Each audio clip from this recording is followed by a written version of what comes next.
exclusively drive for just Uber and Lyft, or you take private rides, cash rides as they're also known as, there's going to be information that I share with you today that's really important for you to have, right? For you to know. It's going to affect everyone, right? And it's not going to affect everyone the same way immediately, but because it takes a long time to pivot from one industry to another industry, you can't wait until it's too late, right? So I'm gonna do my best today to talk about what's going on, share my opinions about where I see things progressing, and share with you what you can do and what I can do in order to make sure that we're not caught with our pants down.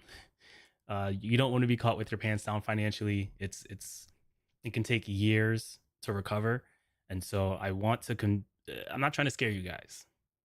I'm trying to paint what I believe is a realistic picture of what the future of rideshare will look like and what that means for your pockets, right? My goal is to help you guys use Uber and Lyft as a stepping stone into something better. And for some reason, when I go through the Facebook group, there's a Uber and Lyft Facebook group where a ton of drivers.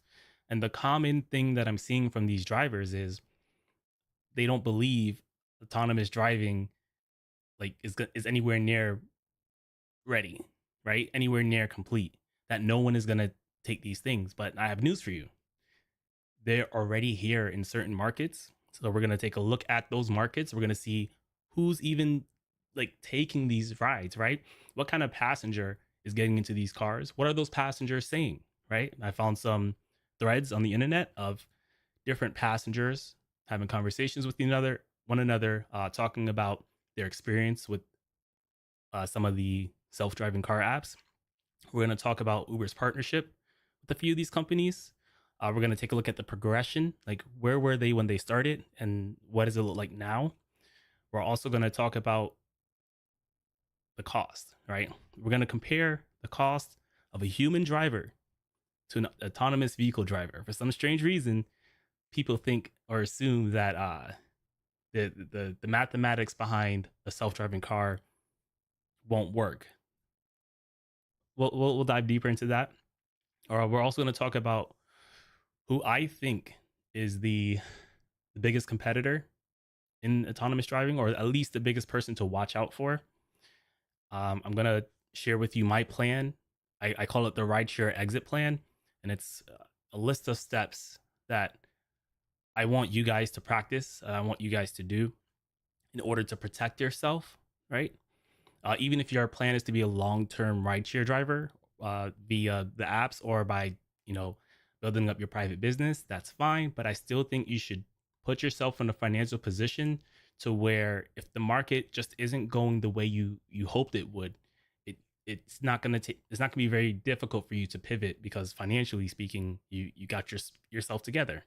I'm gonna try very hard not to curse anymore, so that if you guys want to play this while passengers in your car, you can feel that this is safe. All right, so I'm gonna work on that, and then I'm also gonna the first thing we're gonna do. All right, we're gonna talk about all those things, but the first thing I'm gonna do is I'm gonna share how much money I made last week, and then we're gonna go through a little bit of how much other drivers have been making in various markets. If you're in the chat right now, I see you, Mike B. I see you, Psalm 62, verse 8. I don't know what that is. I mean, I know what that is. I don't know what the actual scripture is, but nice to see you here as well. But if you guys put your cities, maybe, no promise, maybe we'll take a look at what the average driver is making in that market. And without further ado, we're going to get started. Every now and then I'll check in with the chat. You know what? Let's do that first. I have great respect for those of you who are here on time. So we'll spend maybe about 3 to 5 minutes just going through the chat, seeing what's up. Mike B, he's always here, and I appreciate you, man. He says his summer has been depressing. I asked how's everyone's summer is. He says his summer has been depressing. He had to get a new transmission, and now his car has even more problems. That hurts. My suspension was going out. So here's a spoiler. You guys know I got into some of you might know I got into an accident a couple months ago. Car's totaled. I don't have that car anymore. I did buy another car, and I got a really good price on it, really good deal, and I knew that the suspension was a little wonky, that it needed to be replaced, and I did that last week. Right, I haven't hustled as hard as I wish I did over the summer. I took a vacation. My cousin got married, and I wanted to be there, and it was in Jamaica. Flights are expensive, and I while I was there, I wanted to show my wife around Jamaica, so we stayed an extra couple days, which shouldn't have been part of the plan, but it is what it is. Uh, I did it. Here I am. But our finances were solid. I really wanted to share with you guys my net worth in this stream, but I ran out of time. So I'm gonna do it next week. I'm gonna collect all of my income, and I'm gonna show you. It's not all rideshare related. Some of it's her income, but I will be showing you my personal household budget, and I'm gonna show it to you because I want you to use it as an example so that you can create your own budget. And I know the term budget scares a lot of people, but the way I see a budget is it's your way to give yourself permission to spend. Whether you're rich, whether you're poor, I think it's important to have a budget, right? A budget won't stop you from being poor, but it will literally tell you down to the penny what you need to do to overcome that. And that's why I believe it's always the first step in whatever financial plan you have. So I'm going to share mine. I might give you guys access to the spreadsheet that I make for free just because you guys are here. But in the future, it's definitely going to be included into my plan. So, all right, I see that ads are going. Skip ads. All right, so I think I just turned the ads off so you guys aren't harassed so early in the stream. Sorry about that. So let me quickly go through these comments. Psalm says, just starting to drive more consistently with Lyft in Chicago. Now I'm about to have a reason to quit. I know Chicago can be a good market if you work it right. I know you guys have like heavy traffic. I have a friend that lives there that did it a few times. When there's concerts, good money.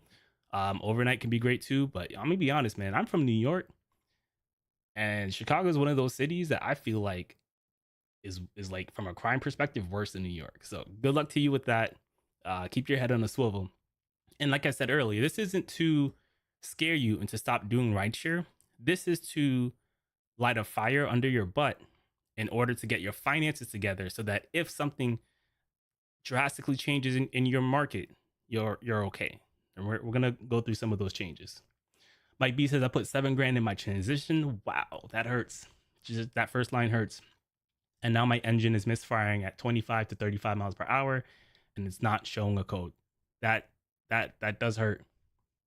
I'm gonna make some assumptions. I'm gonna assume you have a loan on the car. You have payments on the car, and I feel like, and correct me if I'm wrong, I feel like if you didn't have a loan on the car, you probably would have took that $7,000 and put it towards another car. It's probably that's what I would have done, but that's only what I would have done if I didn't have any payments on the car. All right, so Mike B is requesting that we look at Virginia Beach. We'll do that. We'll look at the big cities too. We're gonna look at Cali. We're gonna look at my market, of course. And then Truth Freedom is here. He says, is it better to rent a vehicle?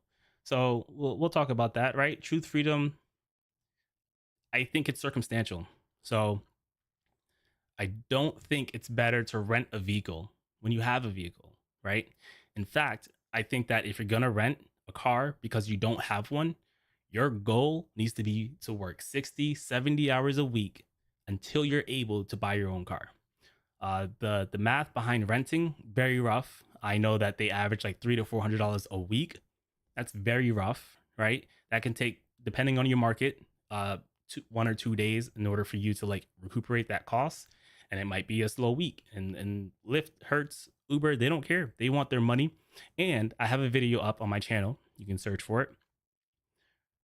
People who rent cars, on average, right, through like Lyft's program, specifically with Lyft, earn 17% less, right? And this isn't a bunch of people coming together, putting and comparing numbers and then realizing, oh, it's 17%.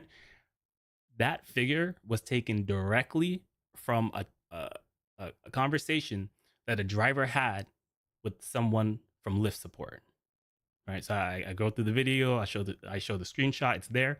I'm not gonna look it up now, but Outside of that scenario, when it comes with renting, if you want to rent to test, right? You say, all right, let me go and rent because I want to test it before I even use my car.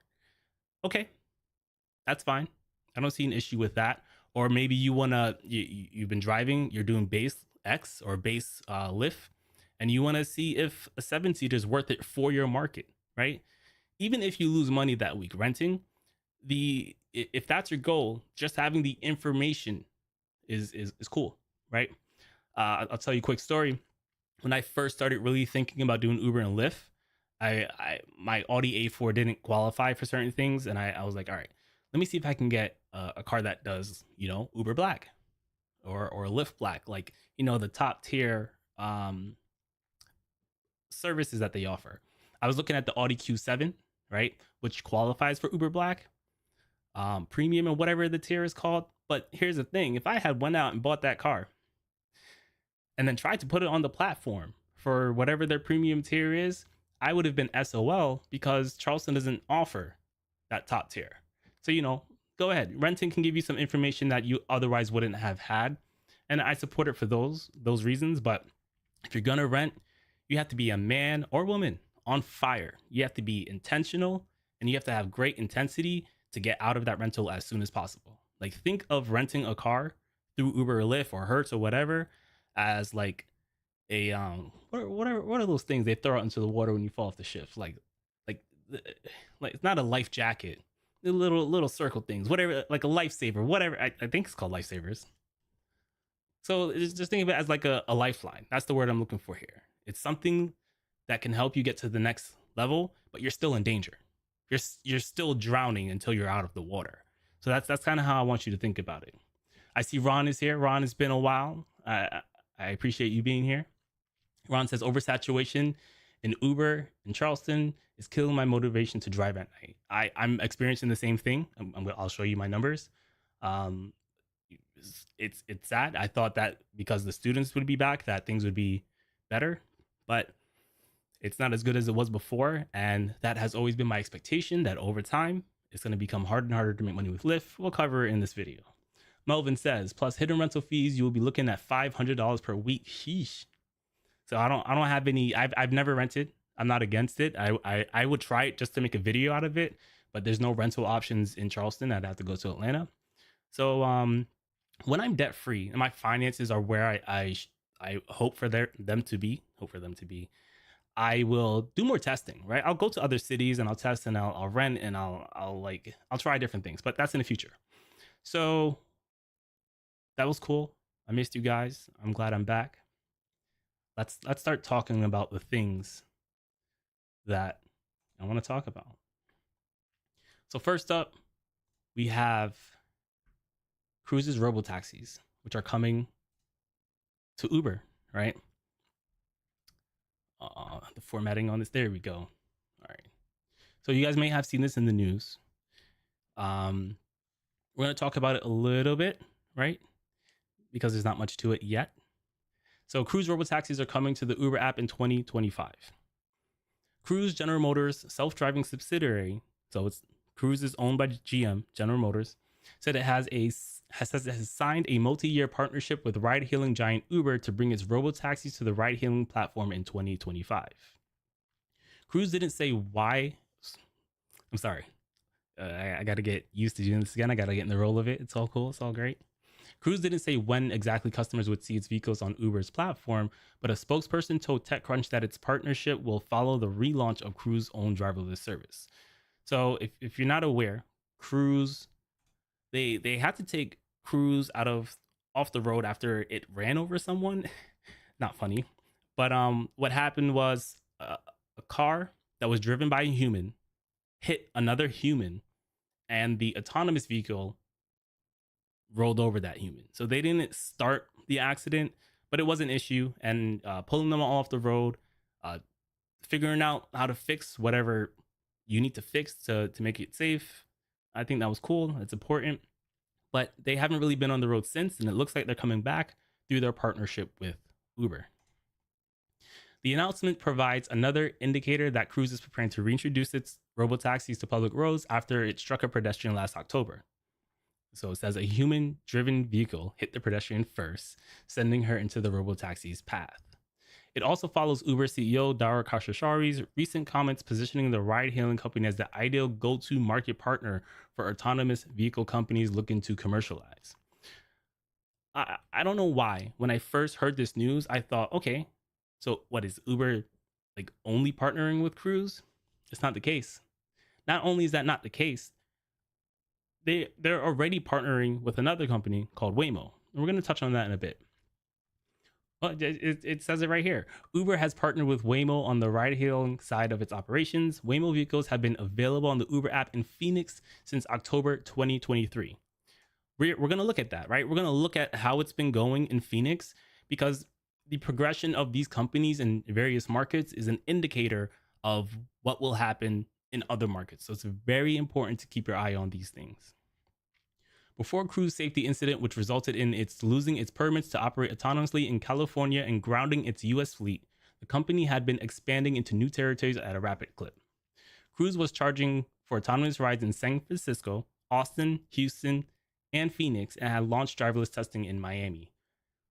Miami is one of the markets that's hurting really, really bad right now when it comes to oversaturation. And I think this will be the knife in the coffin if they're able to get their cars back on the road.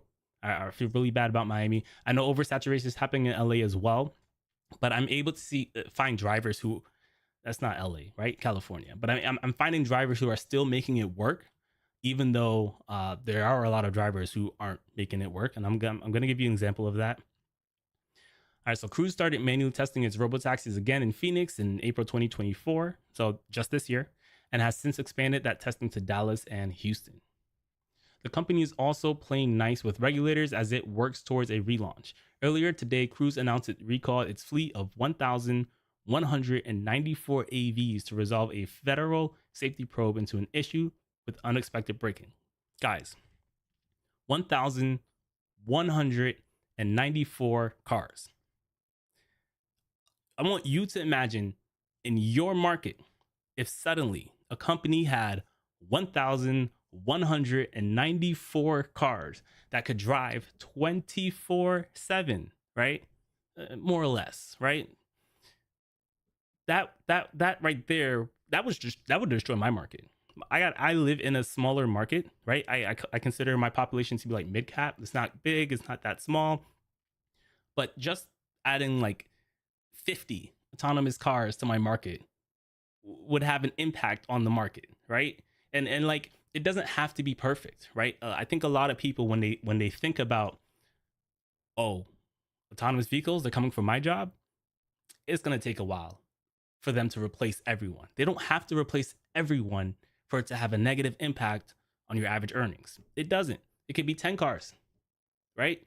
It could be 20 cars. It doesn't have to be, and they don't have to service the whole area, right? We'll look at Waymo and we'll look at the area that they were servicing and the area they're servicing now. We can see how it's growing.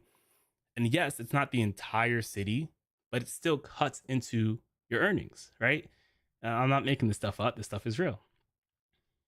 Cruise's partnership with Uber follows statements from Uber CEO earlier this month on the subject. Uber is uniquely positioned to offer tremendous value for AV players looking to deploy the technology at scale.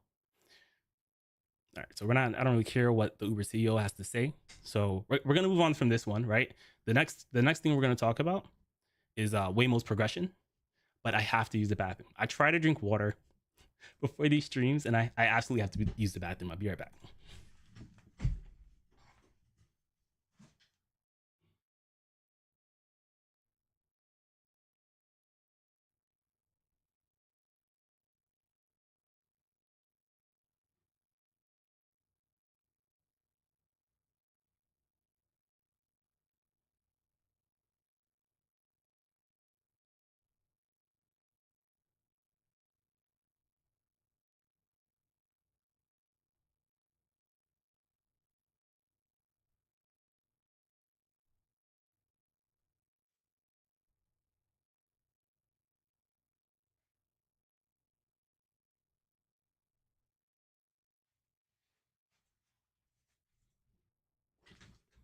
I have returned. I need my glasses. I'll be right back.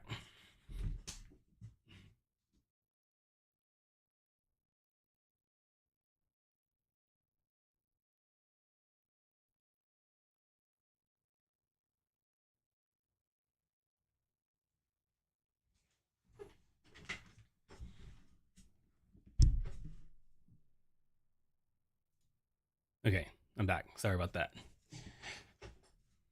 All right, so this is in Arizona, Phoenix, and this is what they started with. See if I could zoom into more for you guys. All right, so they had a very small area here, and then another small area over here.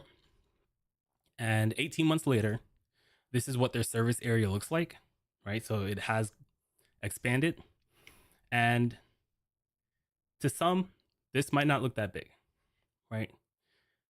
But it's encapsulating the areas that are probably where a lot of the surges would appear.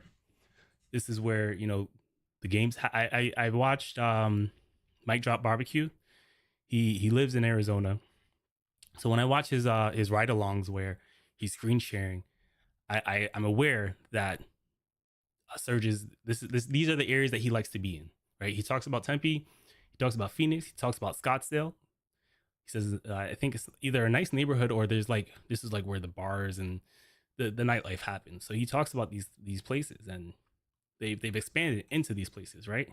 They weren't in Tempe before. They weren't in Scottsdale before. So if you're a driver living in Arizona,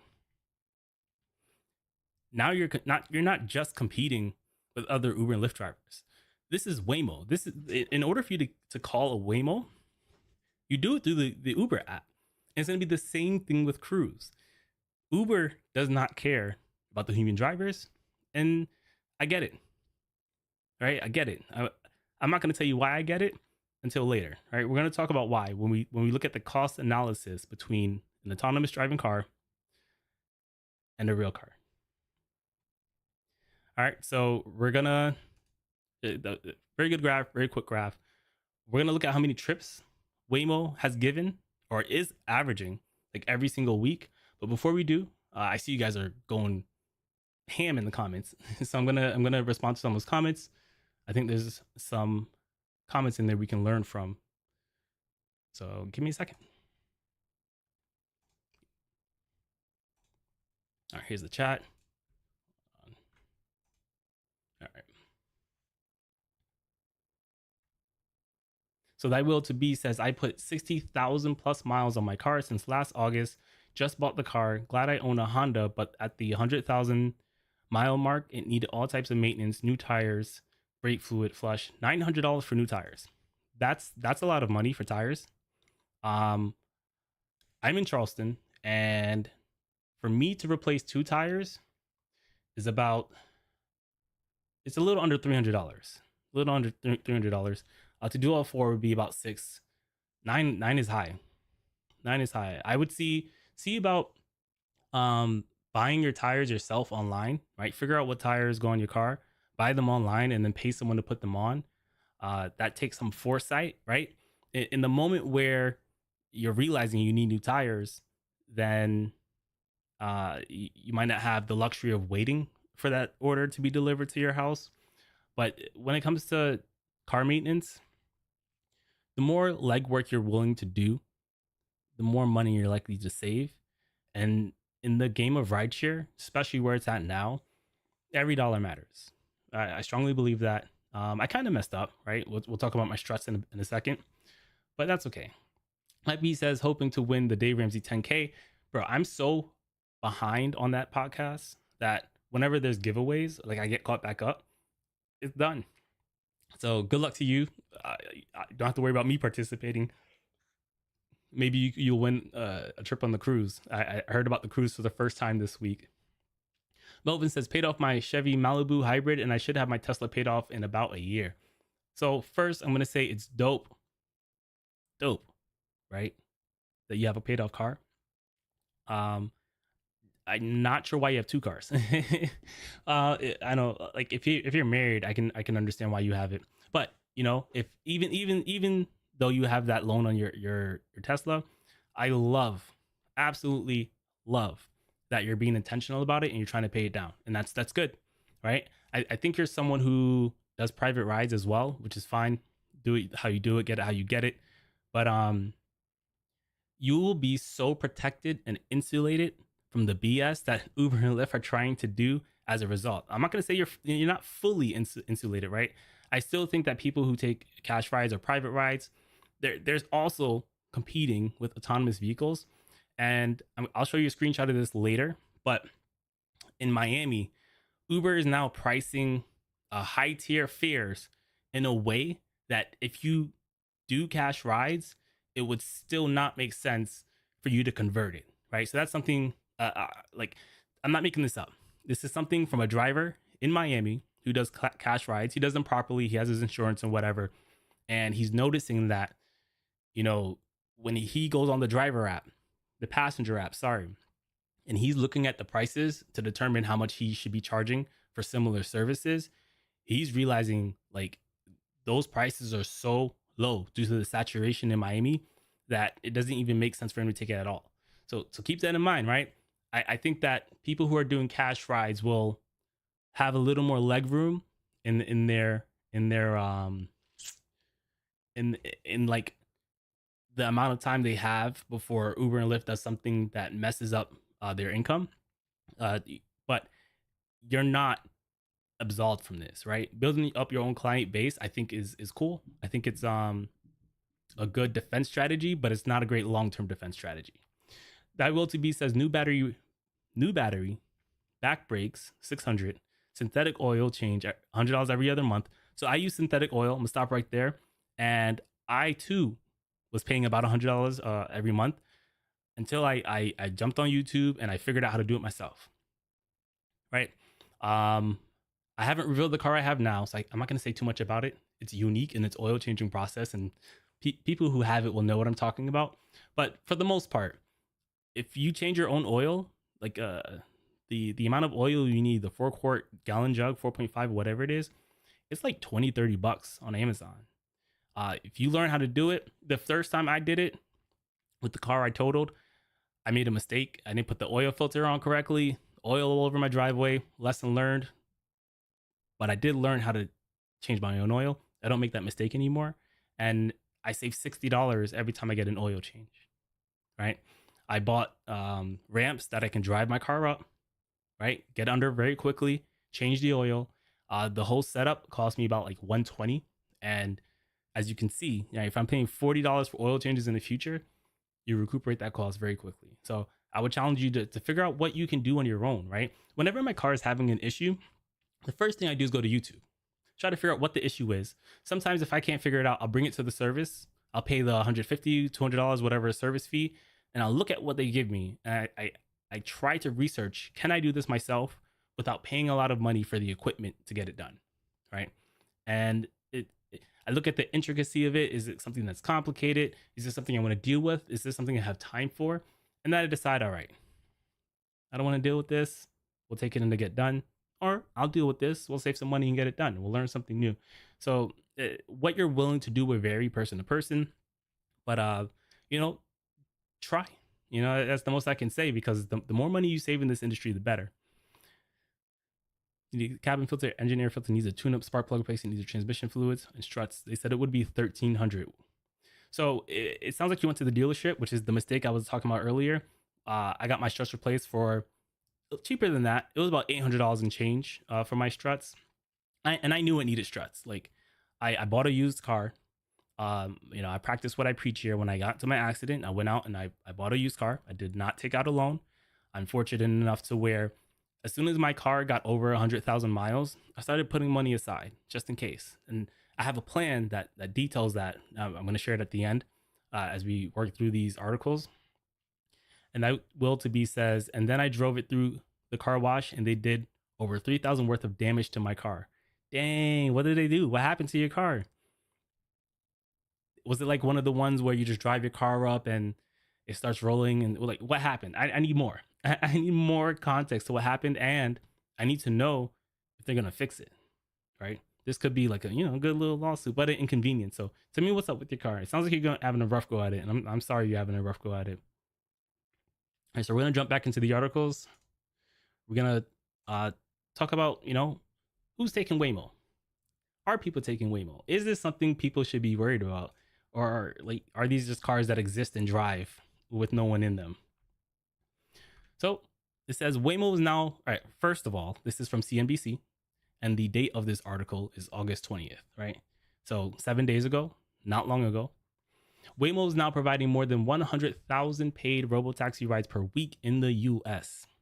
According to a LinkedIn announcement by CEO, I'm not pronouncing that. I can't pronounce that. I should try. Takedra. Yeah, Takedra. And that's all they're getting from me. That's double the 50,000 weekly paid trips the company reported in May. So earlier this year in May, right? 50,000. And a couple months later, it has been doubled. A spokesperson for the Alphabet owned driverless vehicle venture told CNBC on Tuesday that San Francisco now serves the most trips among the cities where Waymo operates its commercial service.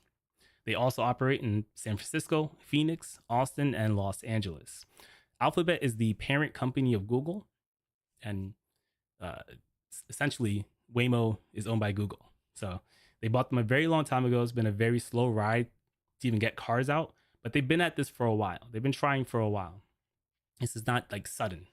Last month, Alphabet announced it was investing an additional $5 billion into Waymo, which started a self-driving project for the company in 2009. That's a lot of money. And that's one advantage that these companies have over us. We don't have $5 billion to go and invest into ourselves, right? If we did, I don't think we'd be doing Uber and Lyft. So they have a lot of capital at their disposal to where even when things don't make sense financially, they can just foot the bill, right? It's not uncommon for companies. All right, here's an example. Some time ago, Uber and Lyft left I think it was Austin, Texas. It was one of the cities in Texas. They left, and it was because they didn't want to submit to fingerprinting and stuff on drivers. I don't remember what the exact thing was, but they left. Other companies came in, and then when Uber and the government got back in bed, they priced their rides in a way where Uber and Lyft themselves were losing money, but they did it to get the competition out of there, right? And that's something these billion-dollar corporations can do to us as well, and to each other, right? Waymo can do it to Cruise, Cruise can do it to Waymo, but there is one company that I think is in the best position to do it to both of those companies, and we'll talk about them a little later. We'll work our way towards it. So on Monday, Waymo revealed details about its new Generation 6 self-driving system, which should enable the company to offer driverless services in a wider array of weather conditions and without requiring as many costly cameras and sensors on its vehicles. So they're already figuring out ways to get this cheaper, right? Companies, when they have a new product, they get the prototype out, and over time, they figure out ways to make it cheaper, right? And as it becomes cheaper, they'll be able to have more of them. And then the price. When we start doing the price comparisons, you're going to realize like this is a problem. Whether you do cash rides, whether you do Uber and Lyft, this is a long-term problem, right? And by long-term, I'm thinking a year and a half, right? Depending on where you live and if this is coming to your city. If you're living in any of these cities that Waymo's in, you should be worried, right? Some of those cities that we listed, right? Some of those California cities were already worried, all right? Phoenix, I would start worrying. So it says Waymo, which boasts around 700 vehicles in its fleet today, operates the only commercial robotaxi service in the US, Waymo One. So apparently they have their own app in addition to partnering with Uber. It's going to be the same thing for Cruise. Waymo previously partnered with the ride-hailing giant Uber in Phoenix to bring its service to the app's existing users there, right? And it's one thing if it's on a different app, it gives us a little more like time, right? Because it's difficult to get passengers who are used to using Uber to then go and use and download a different app. Who wants to download a different app, right? If you're like me, as I've gotten older, I want to download less apps. I don't want more apps. I don't. Humans in general don't like change. So by partnering with Uber and offering their services side by side with human drivers, it makes it more competitive, right? It makes it more of a problem for the human drivers. Waymo said that in June, it added 90 square miles to its service in Phoenix, making the largest autonomous ride-hailing territory in the States. This month, Waymo also expanded into San Francisco robotaxi service into 3 new California areas. Daly City, Broadmoor, and Colma, and is now testing its driverless vehicles on freeways around San Francisco metro area, right? Let's talk about San Francisco a little bit, right? Let's pivot into, are people even taking these, right? I'm in Facebook Uber groups, Uber and Lyft groups. If you're not in there, you should be. It can be funny sometimes. I kind of observe most times, but a lot of drivers in there are very skeptical that self-driving cars is a threat to their income, right? And the first thing I want to reiterate, and I said it earlier, it takes a long time to pivot, right? If you want to get a good job, you might have to get certifications. You might have to go back to school. You might have to apply for those jobs and wait. It can take a long time to pivot from one industry to another. And you don't want your bills falling behind during that time frame, right? You want to make sure you're in a position, even if you want to stick with Uber and Lyft until your dying breath, well, until Uber and Lyft's dying breath, for human drivers, that's fine. Like I'm not against that. My channel is focused on empowering drivers to use Uber and Lyft as a stepping stone into something else. That's what I'm doing, right? I'm using Uber. I used to be a district manager. I was paid pretty decently, but I needed more freedom. I wanted to become a YouTuber, and Uber and Lyft gave me the flexibility and freedom to one, become a YouTuber. And then while I was in that process, I said, you know what? The fastest way for me to become a YouTuber is probably by decreasing my bills, right? So I started paying off my debt, right? We paid off my wife's car, we paid off my car, paid off our credit cards. We don't even use credit cards anymore. I need to cancel them. I got hit with the yearly fee recently. I need to just cancel them because I don't use them anymore. And the only thing we have left is student loans. And you know, there's the income driven repayment plans. I qualified for 0 payments because of the way tax structure works with Uber and Lyft. My wife qualifies for very low as well, but it's gonna go up because she's got like 3 raises this year, man. She's doing her thing. Shout out to the wife. And where am I going with this? So yeah, yeah, even if you want to be a long-term Uber Lyft driver, even if you're doing cash rides, I just want you to be in a position to where when it no longer serves you financially, you can wash your hands of it without falling behind financially. That's what I want. But what I really, really, really want is for you guys to use this as a stepping stone into something else, right? I want you guys to get back in touch with your dreams, back in touch with your goals. And like I know Mike B, he wants to do something with food.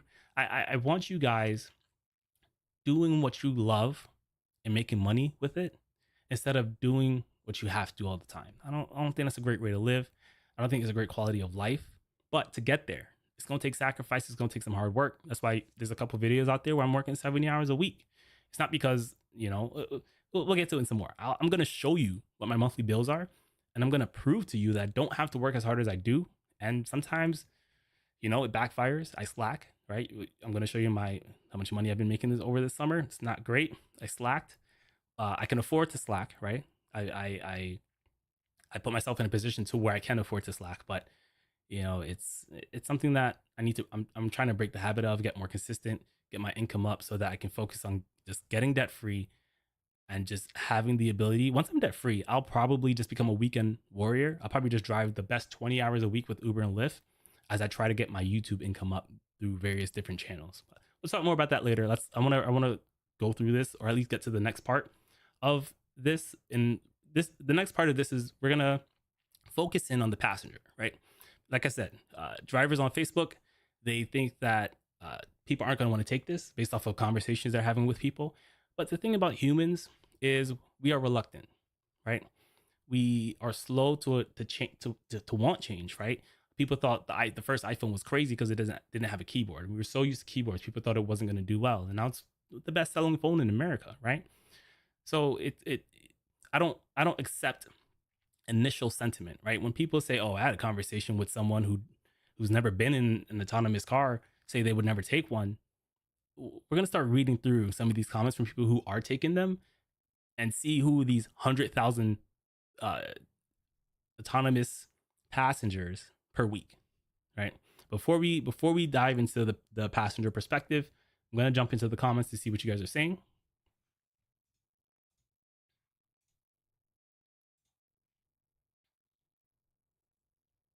The Seth says, "Oh my God, he's back. I am back, and it feels good to be back." Melvin says it was in Austin, Texas. So yeah, it was in Austin.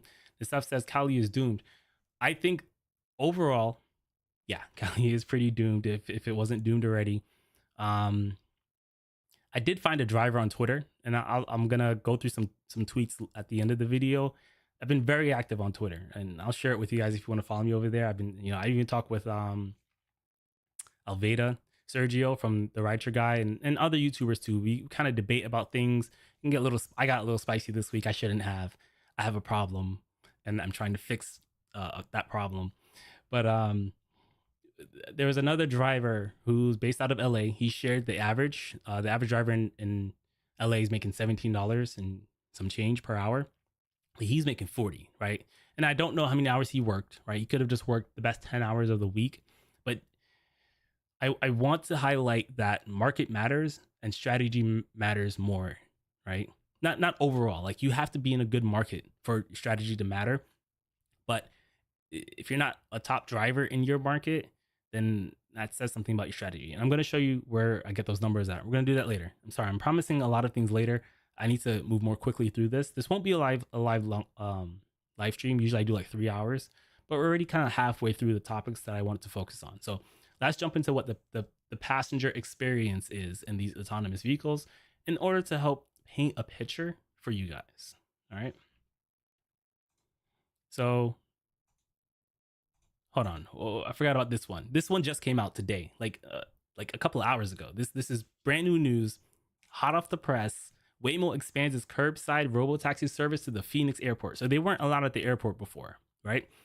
They were given the ability to go on highways just a couple of months ago, and now Phoenix is allowing them to pick up passengers from the airport. And I from my observation, just based off of joining in on Mike Drops Barbecue's lives, if you're not following him, you can go over there. Me and him, we're not on good terms, but that doesn't mean he doesn't provide value that you might find valuable.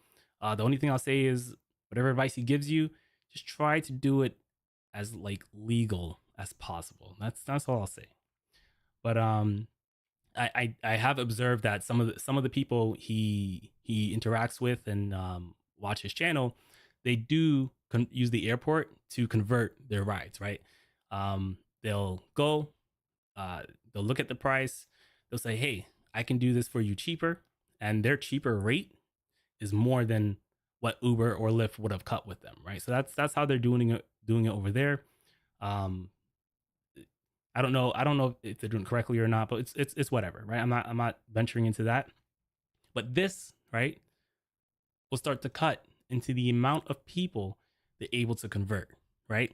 If 100 people come through the airport every day that use Uber and Lyft, right, just to keep the number small and use it as an example, if 10 people now decide, you know what, let me not even do Uber and Lyft, then it's just 90 people that you have access to for conversion. And I expect that over time, people are going to become more comfortable with the self-driving cars as the self-driving cars become more comfortable with driving themselves, right? So let's see what they're saying about the Phoenix airport.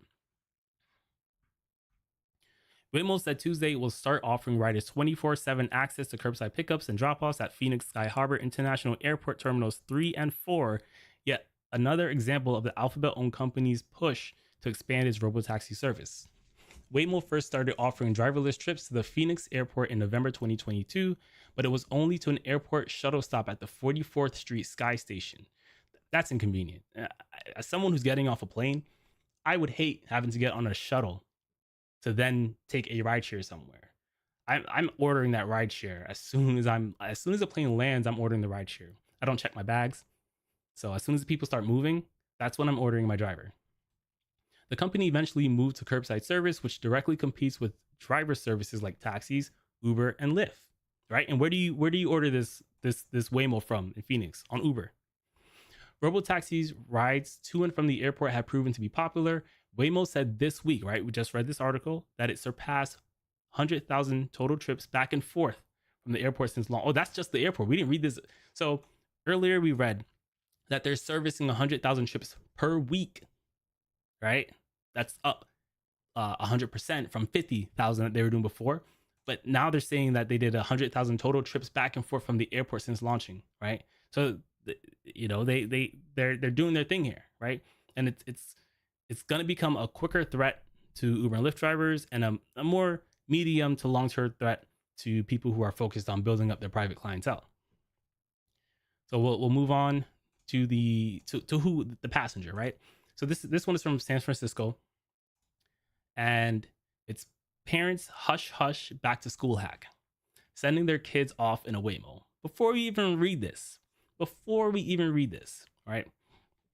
If people are comfortable putting their kids in a self-driving car, then I don't see why the popularity of these things won't grow, right? Like, yes, there are issues, right? I'm not gonna sit here and pretend these things are perfect, that there's nothing wrong.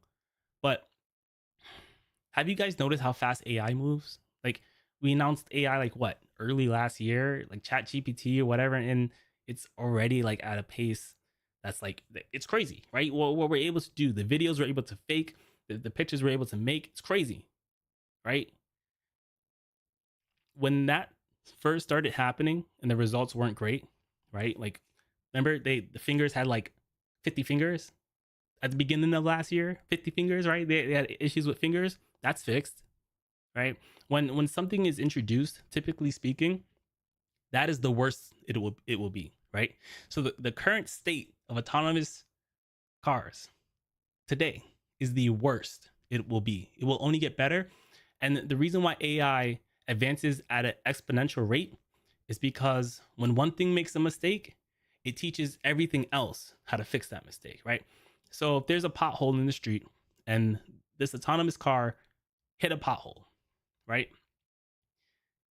It can then communicate through its wireless network with all the other self-driving cars to avoid that pothole, right? You see what I'm saying? It's like, yes, they have issues, but the more issues that they face is the faster they'll correct. So when you see a bajillion Waymos in a parking lot beeping because they're stuck, that's going to happen, but they're going to fix it. They're not just going to give up on their $5 billion additional investment. Who knows how much they've invested up until this point.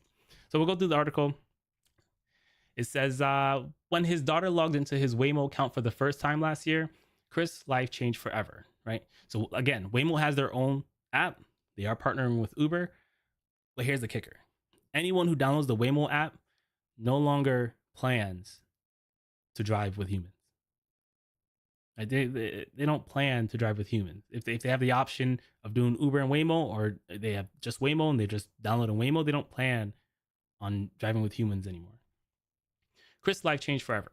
His 15-year-old's first solo robotaxi ride may not have been as momentous as her first steps, but for Chris and his wife, it was the best thing that's ever happened.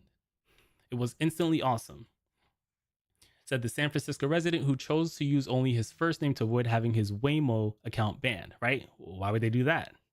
We don't have to worry about her getting home ever. His daughter typically takes the bus to school and either Chris or his wife takes her home. But the teen now has the option to call a Waymo robotaxi and her parents have an extra moment to themselves. So, right, sure, the parents have to take her home, but in favor of even just putting her on a bus. So I'm kind of a cheapskate, one. So I probably wouldn't, if I had the option to put my daughter on a bus or a Waymo, I probably put her on the bus, right? And then two, there's some social aspects to bus rides in the morning. You know, it's good for the kid. So I wouldn't necessarily give that part up. Depending on how my day is going, I actually want to be part of like that typical interaction, pick them up from school. Now they're trapped with me in the car and we have conversations and we grow our relationship, right? So I wouldn't necessarily give that up, but I can understand how there will be days and circumstances in which you might not be able to get to your kid, right? My wife might go to the hospital. I got to go to my wife and I got to figure out logistics of how to get my kid to me. And do I want my underage kid driving with an Uber or Lyft, right? I've seen a lot of Uber and Lyft drivers be pretty disgusted with the Uber teen that's coming out. Or do I want them to drive in an autonomous car that is statistically safer than driving with a human? You know, these are the things you have to, even if you don't agree with everything I said, these are the things people are thinking about, right? These are the gears that are turning in people's heads when they're trying to determine, should I be using this service or not? Their daughter has a Waymo allowance of 3 rides a month, with any additional rides coming out of her pocket. Chris estimates she takes about 5 rides monthly, sometimes to and from the theater rehearsals near Civic Center, where he worries about her safety walking to public transportation. So it does look like they're not using it every day for school, right? Because it would be way more than 5 rides a month.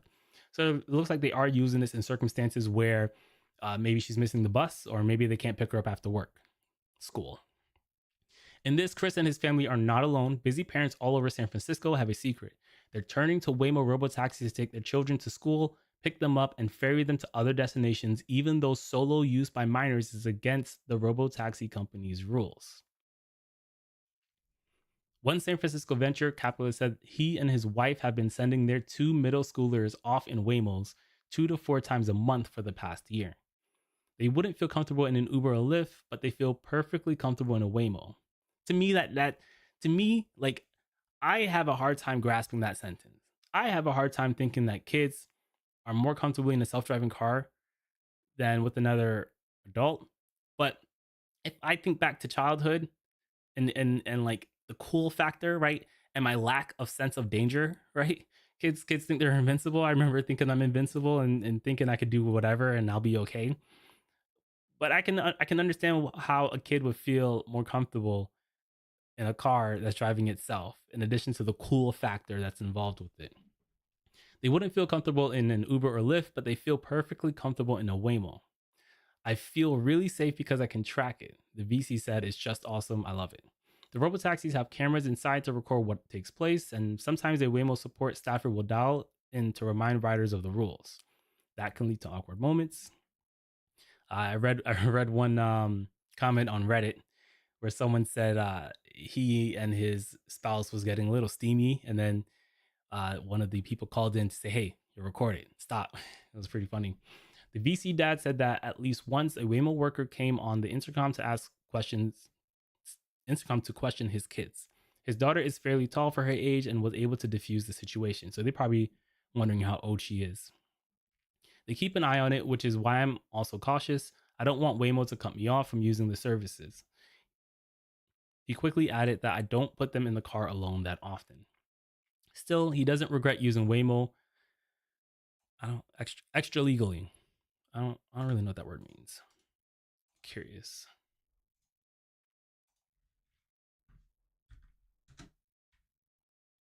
So extra legal, an action or situation not regulated or allowed by the law. Okay, that's okay, whatever. Who cares? I feel like they didn't have to use that word. But whatever. Learned a new word, right? Learned a new word. Still, he doesn't regret using Waymo. I am willing to skirt the rules because I love it so much. So interesting, right? This could be a thing that becomes more popular with parents if it were actually legal to put kids in here, which I don't see Google doing that. Google's a very safe company. They try not to get sued. So I don't see them making that legal anytime soon, but it would be a problem, right? I'm not a fan of taking kids to school. I'm not a fan of that whole process. And then I don't do kid drop-offs. Like if I think you're under 18 and your parent isn't with you, I'm not taking that ride. And a lot of drivers don't, right? So it's kind of meh on this one. But this is Reddit, right? This is a website where regular people like you and me go to talk about things.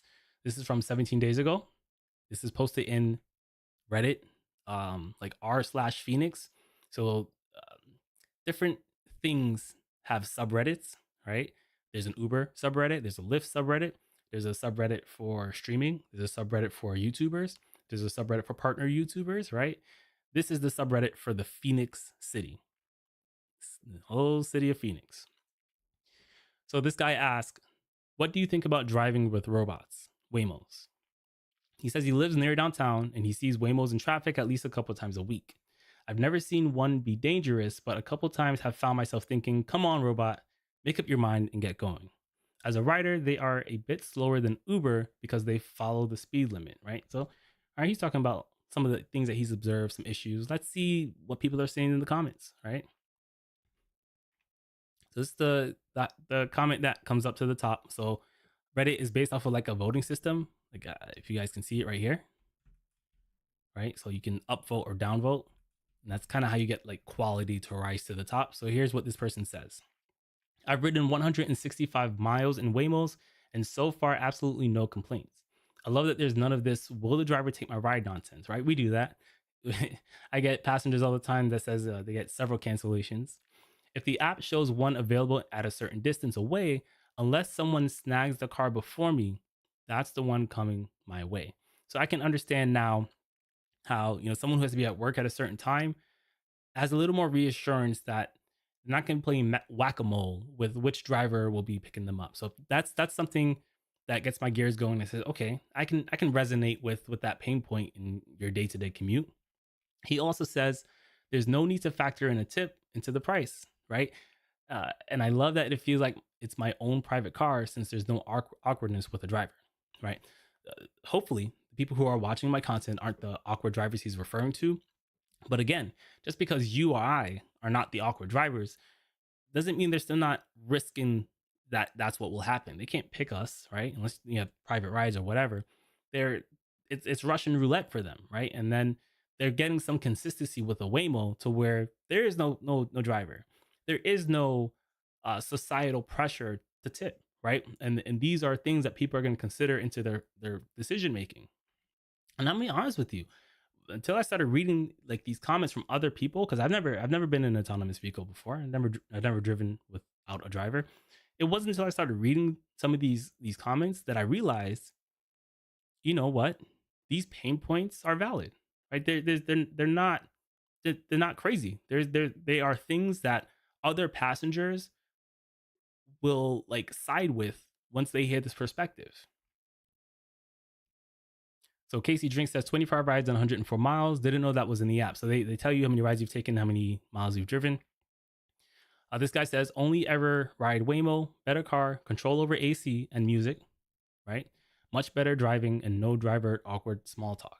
So like, again, things that like I didn't go through all of this before I threw this up here. I saw this and I was like, all right, we can go through this. But I didn't really think about it. Control over AC. I've seen people on Facebook, on the Facebook Uber Lyft groups who refuse to even use the AC. They got the windows down. Music, forget about that. You can't change my music. And it is a pain in the butt. I have two phones. When someone wants to connect to Bluetooth, I just hand them my phone. It's simple that way. But these are pain points that, if passenger gets into a car with a driver who's having a bad day and doesn't want to do any of these things, it's an issue. It creates an awkward ride, right? They don't have to worry about this with Waymo. Someone says, and I can sleep on the way to work. I've had people sleep in my car, but I understand people not wanting to fall asleep in a stranger's car. I get that. I don't think I'd sleep in a Waymo. I don't think I would do that, but it's not about what I would do. Someone said it's reasonably priced, right? But is it really reasonably priced, right? We have this here. This is from the same subreddit. It says Waymo is not cheaper than Uber. But before we get there, before we talk about it and whether it is or isn't, there's another thread I thought was interesting. So Phoenix, again, this is from a year ago. It says, how was your Waymo ride? It says, I'm taking my first Waymo to an event. Tell me your experiences and any tips, tricks, or advice you have. So the top 156 votes, upvotes, right? So the way these upvotes work is I think I just messed up. There we go. I just messed up again. There we go. Sorry, 156 votes, right? That's not total votes. If 300 people upvote something and 100 people downvote something, it's going to show 200. So it's not total votes. I just wanted to point that out for those of you who aren't familiar with Reddit.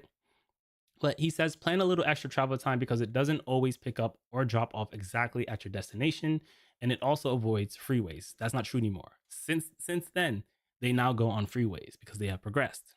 It says all rides are recorded by cameras inside the vehicle, so don't pick your nose or whatever. I think it was this reply where someone was like,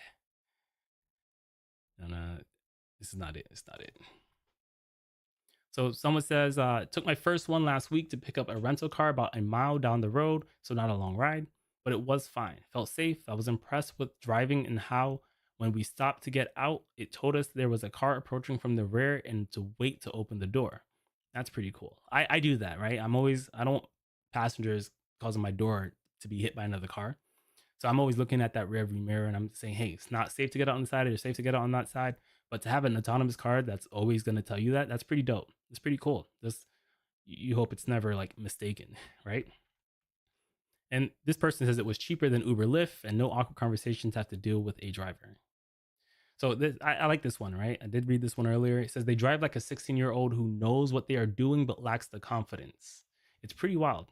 Also, they will do anything to avoid traffic, like take the strangest routes through housing developments and stuff like that. It's slow, but it's so much better than Uber. It's silly. So, right, he starts off with some issues that he's facing with it, but despite these issues, he still believes it's better than Uber and Lyft. It's a robot. It has no feelings at all. It just does math. So when they show up and you don't have to sprint to the car and apologize to someone for making them wait 11 seconds for you, it just waits. Want to make a quick stop along the way? Whatever. It doesn't care. It's a robot. I got a problem with that. I'm not a fan of when the ride I accepted is no longer the ride it has become, right? You adding a bunch of stops after I picked you up, you over there whispering in the back to your friend about, what stop you want to do. I'm not a fan of it. I'm really not. And I think that's a consensus that most drivers would agree with, right? Let me know if you agree or disagree with it. And with self-driving cars, they don't care. They'll do it, right? And I think that's a pretty interesting point to make. And not one single time. Hold on, let me make this a little bigger for you guys. There we go. And not one single time did I have to listen to a cigarette smoking robot tell me that driving Uber is just a side gig while they get their absurdly promised business venture, undoubtedly soon to be funded by some famous person, while being bounced around in a Honda Civic with no useful suspension whatsoever while they blast music that I absolutely despise the whole trip. So like this guy had a really bad ride one time, and that's all it could take, right? It can take one bad ride for you to decide to try driving with a self-driving car. So, so we're not gonna stay too long here. I want to take a deeper dive into uh, how people are feeling about the cost, right? So it says Waymo is not cheaper than Uber. This is unique to Phoenix. I've used both services. I actually love Waymo, right? So again, highlighting an issue, but still saying he loves Waymo. He believes it's more expensive, but still saying he loves it. And that's something that's important to keep in mind. But when you select your destination, I guess he meant destination, and look at both apps, Uber is cheaper. Keep in mind, I don't tip Uber more than $3 because my rides are usually under 5 miles and they aren't during rush hour. Okay, so that's one perspective. Let's see what the comments are saying. First guy, Waymo doesn't tell me it's depressing life story during my ride. How much would you pay for that? you know, uh, the only smelly person in a Waymo is me. Some jokes in here. This person says, I always ask the Waymo where they're from and how long they've been. I can't. This is all snark. Okay. So here's a real response. That's not snark or jokes. Not sure where you're going, but it's not even close. I took Waymo on Monday to a dinner. Uber was 45 without tip. Waymo was 20, right? So it is possible that there are because Uber and Lyft, they have dynamic pricing. It is possible that at Uber's cheapest dynamic pricing, it might currently be cheaper than a Waymo, right? That can be true. But this person's talking about dinner, right? Late at night. Typically, if everyone's going home from dinner around the same time, we'll see some surges. So he says Uber was 45 without tip and Waymo was $20, right? So even if there's a circumstances where you have people who will still price match, they'll still look at both apps and determine which is cheaper and which is more expensive. Imagine like we said earlier. So there's no need to imagine. People who use Waymo in Phoenix get it through Uber. So they're gonna see Waymo right here on the right, human over here on the left, and they're gonna see the prices right there. That's like in their face competition. If it hasn't been any more clear that Uber is like trying to replace us, despite the fact that they said it like 3 years ago, it can't get any more clear than that. I don't even know what to say at that point. This person says, "Holy S." Now I'm extra pissed that they don't service my area. This person wants them in their area. He can't wait until they're in his area. This person says, right now, a trip from my house to Chase Field is $21 on the cheapest Uber option, with Comfort going to $30 and XL going to $36. Waymo is $16. Almost every time I look, Waymo is cheaper. During a busy time, Waymo is usually substantially cheaper if I'm willing to wait a little bit for a car. Remember, Waymo will be doing what Uber and Lyft did. Subsidize rides, take advantage of it. So we spoke about this a little bit, right? About how in Austin, they left the market and then they came in and then they subsidized their rides in order to kick the competition out. I don't think that's uh, like it might be subsidized, but when you're scaling non-human things, the bigger you scale it, the cheaper it becomes, right? We read earlier that Cruise or Waymo, they're finding technology to lower how much these technology costs. But I think that there's actually one company that's really primed to like destroy the market for humans, right? So Google in this example is a company that does not have their own cars. They have to go and buy cars from a different company, and then they have to retrofit it, right? Where they take their technology and implant it into the car, and that's always going to be more expensive than controlling the whole process yourself, right? So in that aspect, Chevy does have a leg up, right? They're dealing with some regulatory issues because Chevy makes their own cars, right? GM makes the cruise cars, but I think Tesla is actually in a much better position to have an impact on the market. So I haven't been able to read through this one, right? It's kind of a white paper, a little bit of a study. It's a little older. It's from 2018. This is the most up to date one I could find, right? And we also need to keep in mind, uh, Tesla was supposed to announce their self driving car in August. In normal Tesla fashion, they weren't ready, so they pushed it back to October. But it's not, I think just expect it to keep getting pushed back until it's ready. But we can let's read a little bit of this and see if it's actually like worth even like talking about. So it says, thanks to technology, alternatives to car ownership are more prevalent and viable than ever, leading to the push are ride sharing companies like Uber and Lyft. It's the convenience and affordability of ride sharing enough to completely forego car ownership, not yet, but that day isn't far away. All right, so this isn't the part I really want to talk about. All right, so hold on, let's scroll through a little bit.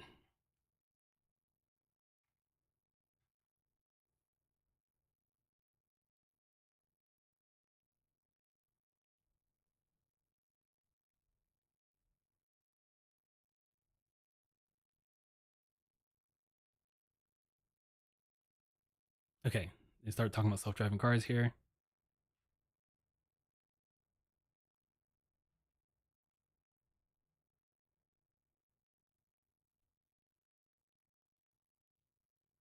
Okay, so this article largely seems to be about, is owning a car better than doing rideshare or vice versa, right? But that's not what we're focused on. So at this section, it says, when will it make sense to trade car ownership for rideshare? Let me zoom in a little more. The biggest roadblock for rideshare companies to lowering costs is obvious. It's human drivers, right? To illustrate this, let's break down the 1989 average Seattle trip. We'll use Lyft because they are more transparent about their rates. The average trip distance was 5 miles. Lyft charges a per mile fee of $1.35 in Seattle. That total comes out to $6.75. Average trip length was about 20 minutes. Lyft charges a per minute fee of 24 cents in Seattle. That total comes out to $4.80. Lyft charges a $2 service fee and a 24-cent Seattle city fee. Lyft also charges a base fare of $1.35. When you add that up, it totals $15.14. That leaves an unaccounted $4.75 for simplicity's sake. Let's round that amount to $5 and assume that amount goes entirely to the driver. In reality, part of the per mile and per minute fees go to the driver as well. Though Uber advertises their commission is 25%, it's often closer to 50%.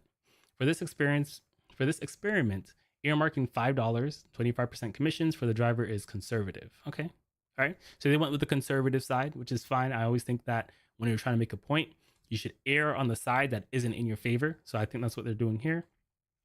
He says, if the experts are right, we're very close to fundamental transformation in transportation as autonomous vehicles become common. In fact, driverless cars are already traveling on roads across America. Google, Uber, and Tesla are just some of the companies committing major resources to autonomous driving. Uber CEO recently told Bloomberg that he expects the company to have self-driving cars picking up passengers by mid-2019. I don't think it happened then, but it's happening now, right? It's happening now.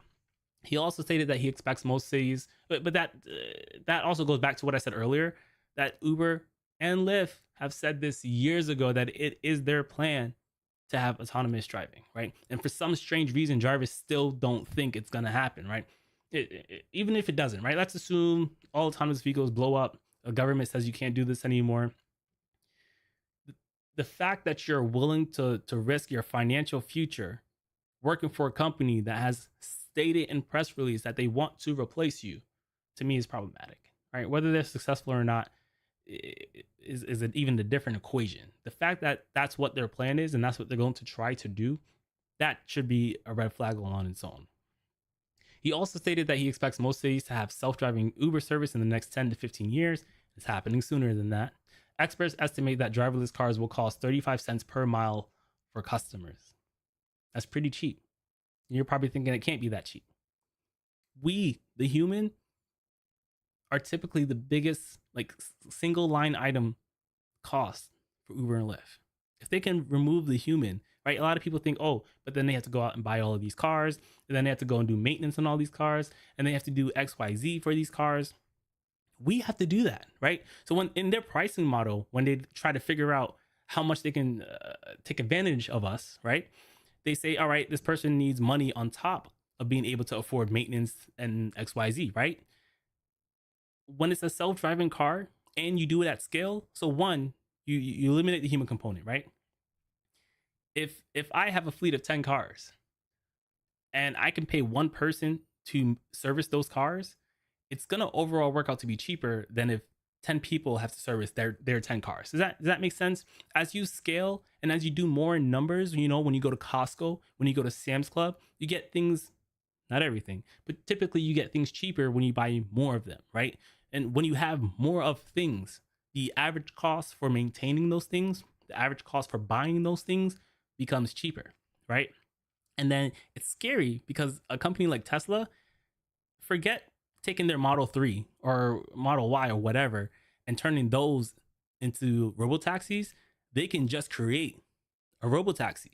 They can go and create a $20,000 robotaxi where a driver is not required and therefore certain components aren't required, and then just go do it. They control the manufacturing process, they control the software, and then they can just go and do it. So that's why I think Tesla might be the most well-primed company for autonomous driving, even though they're late to the game. So keep an eye on them, right? So it says experts estimate driverless cars will cost 35 cents per mile for customers. All right, we'll open that up and check it out later. Compare that to Seattle's current Lyft rate of $1.35 per mile. And this is in 2018. We know the average driver is getting paid less, and there's only so far low it can go before it's just completely unsustainable. For some people in certain markets, it's already unsustainable, right? Especially given the average American's financial habits. Let's be real. The average American is broke. It's common in America to be broke. I'm not trying to shame anyone. I'm not trying to make anyone feel bad. I consider myself to be broke, right? Next week, I'll share my net worth. We'll dive through my debt. We'll dive through what investments I have, my home ownership. But if I suspect I need to really look at the numbers. My net worth is probably still negative, right? I probably owe more than I own, which makes me broke, right? Yes, I do have low bills, and I'll share my bills with you in a second. I do have low bills, but that's intentional. I worked to get my bills low. I do have pretty decent cash flow, but at the end of the day, I'm still broke, which is why I'm trying to hustle my way out. And that's average, right? Don't think you're in a vacuum. It's average for people to be broke. It's average for people not to have enough money. It's average for people to overspend on things they can't afford, right? So I'm not making fun of anyone. I'm in that group with you guys. But the worse your financial situation is the less you can like take when Uber and Lyft starts lowering their prices. And that's what's happening, right? I started in the pandemic, and ever since the pandemic, every year I realized the amount of effort I have to do to make the same amount of money increases, right? So like, I don't know why, but drivers, they want to ignore that. All right, I want to deviate a little bit here, and it's new car season, right? At the end of a year, that's when car manufacturers start releasing cars models for the next year. I cannot understand for the life of me why someone would go out and get a loan on a car when they also believe that Uber and Lyft are paying less than they were before. Please do not make a huge financial investment into anything that you think is going to be start paying you less, right? And it feels like that's obvious to say, but the habits of what I'm seeing, it's not, right? And I get it, right? I've been in a scenario where I've walked into a car dealership and I walked out with a brand new car. When I woke up that morning, I had no intentions of buying a car. You know, like you go and you take it for service, they tell you it's going to be $3,000 to fix it, and in your mind, the first thing you say, well, I can't afford $3,000 to fix it, but I can afford a $700 car payment. That's the average car payment. I didn't make it up. I promise you, that's the average car payment. And you know, trucks are probably included in that, and you shouldn't be using a truck for Uber and Lyft. So let's say $500, right? But you really can't, right? You can afford it under best case scenario, and as soon as worst case scenario happens, it hurts. You can't afford it anymore, and things happen.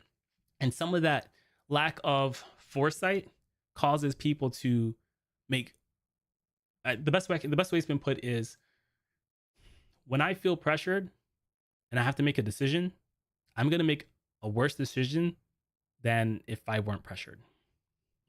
That's the best way I can put it. So I just wanted to interject here. I just want to say, listen, guys, whatever you can do to avoid buying a brand new car, just don't do that. Period.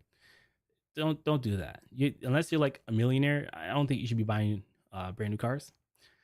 And then two, this is a philosophy I apply to my life, right? I know not everyone's gonna listen, but for those of you who will, don't use that. Not even to buy a used car. Have the foresight to start saving, right? Have the foresight that, all right, my car is making noises. Let me start putting some money aside. And even if it dies and you know you still don't have enough to buy a decent used car, you'll still have something, right? You'll be in a better position. I've only kind of been here for like 2 years. Here being in a financial space where I'm not borrowing money, right? Not using debt. I'm trying to pay off debt, right? I haven't always been like this. I was really bad with my money. I was always great at earning money. I was never great at handling my money, right? And I have, as I review my life over the last 2 years, the thing, like I can say, oh my God, if I had the same financial accounting that I had in the past when this thing happened, it would have hurt, right? Last year got married in September. That year, I had to replace the roof, right? Insurance didn't want to cover it, and so it was gonna be like 10 grand to replace the roof. I had to replace my HVAC unit. My wife can't deal with heat, and so that became the number one priority, which is fine. And I also had a wedding, and I was not taking out debt for a wedding. I wasn't taking out debt for any of these things. And even if we didn't, like, for some of these, like, while we were saving for the wedding, that's when the HVAC went out. That's when we had to get the roof replacement. And we got real lucky with the roof. Some guy came, knocked on our door, and he was like, hey, yeah, our insurance went bankrupt. And then the company we were with were like, if you don't fix your roof, we're not going to insure you anymore. So this guy comes along and he lets us know that there's government funding for people who have had companies that went bankrupt, and like they'll take care of it. So yeah, we didn't have to pay the 10 grand for the roof. We had to pay the deductible, which was almost 3 grand. And we had to fix the HVAC. We had to not fix the HVAC. We had to replace the HVAC, right? Which that was like almost, I think it was like, it was, I don't remember what it was specifically. I don't want to get on here and lie to you guys. And it was in the middle of, one, trying to pay off debt, and two, saving up for a wedding, right?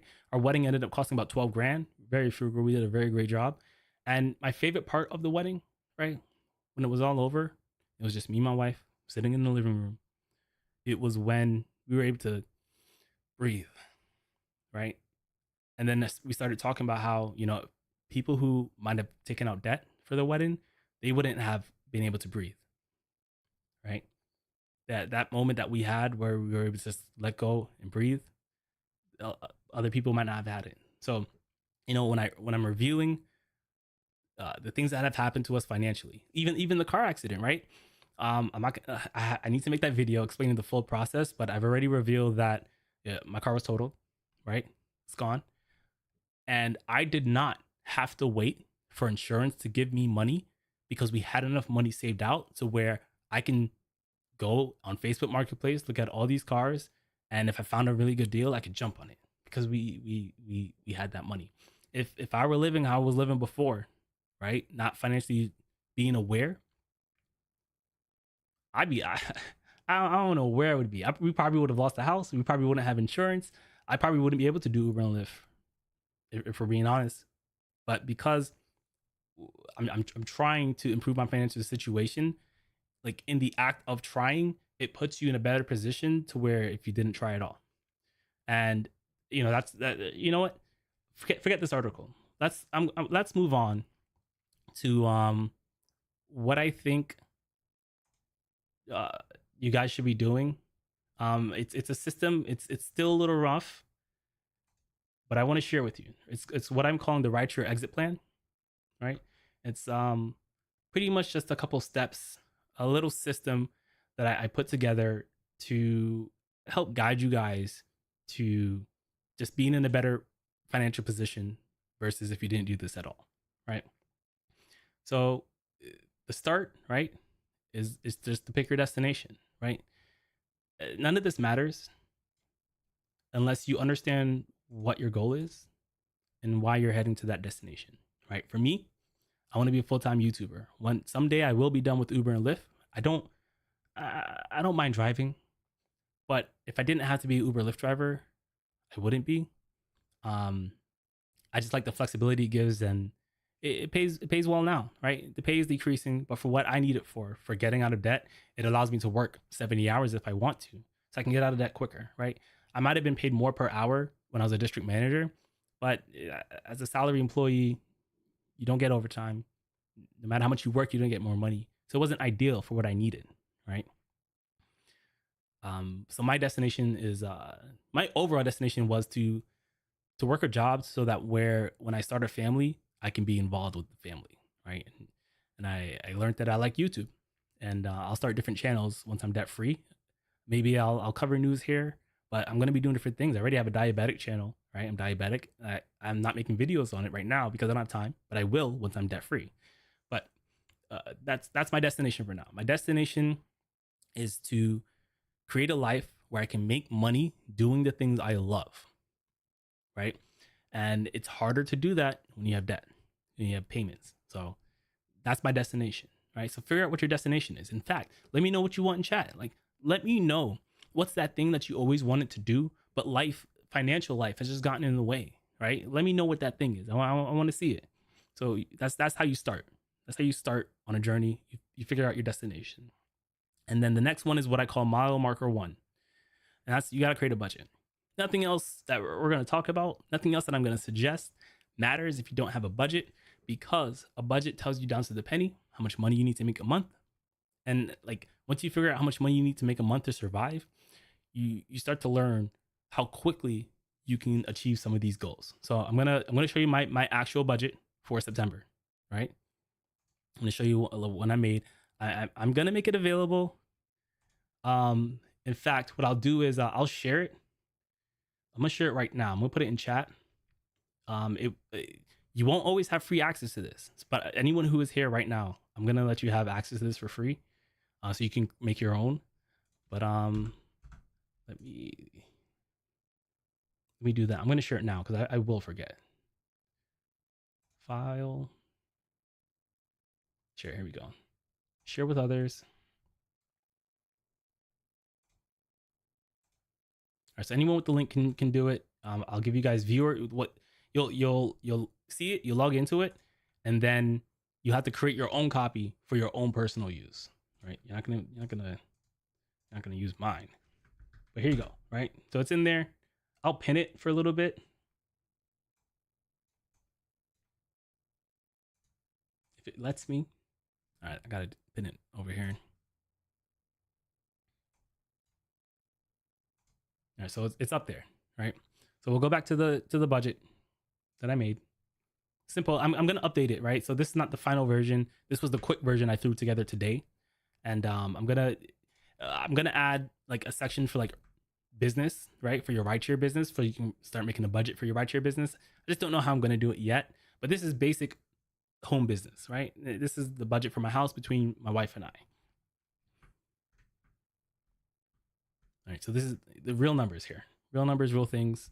So this is the mortgage. Our mortgage is $963. That includes the insurance, right? Groceries, our budget is $275. That does not include like consumables, like toiletries and things like that. We have a different line item for that. You'll see it later. But $275. We've had to increase this a little bit. Food has become more expensive, and we used to have a eat out budget. We killed it, right? We said, all right, no more eating out. Sometimes we still do, and there's line items where we'll draw from for that. But generally speaking, we put less into eating out so that we can put more into groceries. So 275, it's just the two of us. We're very good at what we do. We go to Costco once a month. She goes to Costco once a month. I need to start going with her. We'll get chicken in bulk, and then we just keep it very simple. We've eliminated stuff from our diets. We keep it very simple just for now, right? We're not trying to live like this forever. Once we're debt free, it's going to give us the room, the financial breathing space to, chill out. We'll move from intense to intentional. So we'll dive into it. So for gas, 150. This is for her, not for me. I don't necessarily budget gas for rideshare. I think when I do budget it, I'm going to look at the average, right? How much am I making? And on average, what percentage of that am I spending on gas? And then I'll create a spreadsheet that dials in those numbers. We'll eventually, right? So that's gas. Electric is 140. This is something that can change, right? We're just kind of estimating until we get our bill. So over here in the C column, right? If the bill actually ends up being $150, right? Where's my math? Oh, here it is. So it shows you if you're over or under on your budget. So it says under $11, right? Pops up right there. So that's pretty cool. I put that in there. Insurance, 117. This is only for her car, not for mine. Mine is about the same. But I pay my insurance through my business account. I have a personal checking account that I just labeled business account. It's not an actual business account, but I like to separate my business expenses from my personal expenses for tax purposes, right? You can write off insurance, I believe. You can't write off gas, but I still like to differentiate the two. We have miscellaneous. So the miscellaneous helps with unforeseen things, right? So if something pops up, maybe we forgot to put a budget in. We're gonna go visit my brother at his football game. He plays for the Pirates, ECU, East Carolina, and maybe we'll end up having to eat out. This is where we can throw that under miscellaneous. So it just gives us a little bit of breathing room to not mess up our entire budget because of we didn't foresee things. Trash, $98. We know that's what it is until they tell us it isn't. We have personal spends, right? I get to spend $75 freely, right? We have conversations when we spend large amount of things, but we want to have some variability in our ability to like just spend. Like, so most of mine goes to food. I need to do it less, but when I'm out there driving and if I didn't pack a lunch or if I'm working longer than I anticipated and don't have enough food, this is where that gets pulled from the budget. Or if I want to go buy a gadget or something, this is where it comes from. So internet, $61, lawn care, $60, consumables, right? Toiletries, paper towels, things like that, $50, YouTube Premium, $19, Amazon Prime, $16, Crunchyroll is where I watch my anime. I like anime, $13, and her iCloud is $1. So our total budget for September is $2,211, right? So like all the money I make after that should be going towards my student loans, right? We haven't been paying off debt right now, but we have been saving because we're trying to see if the Democrats would pay the student loans before elections. I don't think it's going to happen. And I'm not saying I want it to happen, right? It would have been nice personally. I understand the larger ramifications of what could happen. I understand both sides of the ball, but whatever. We instead of putting the money into the loans, we just stacked it up, put it in a savings account. And I went to her this week and I said, hey, let's just go drop it on the student loans.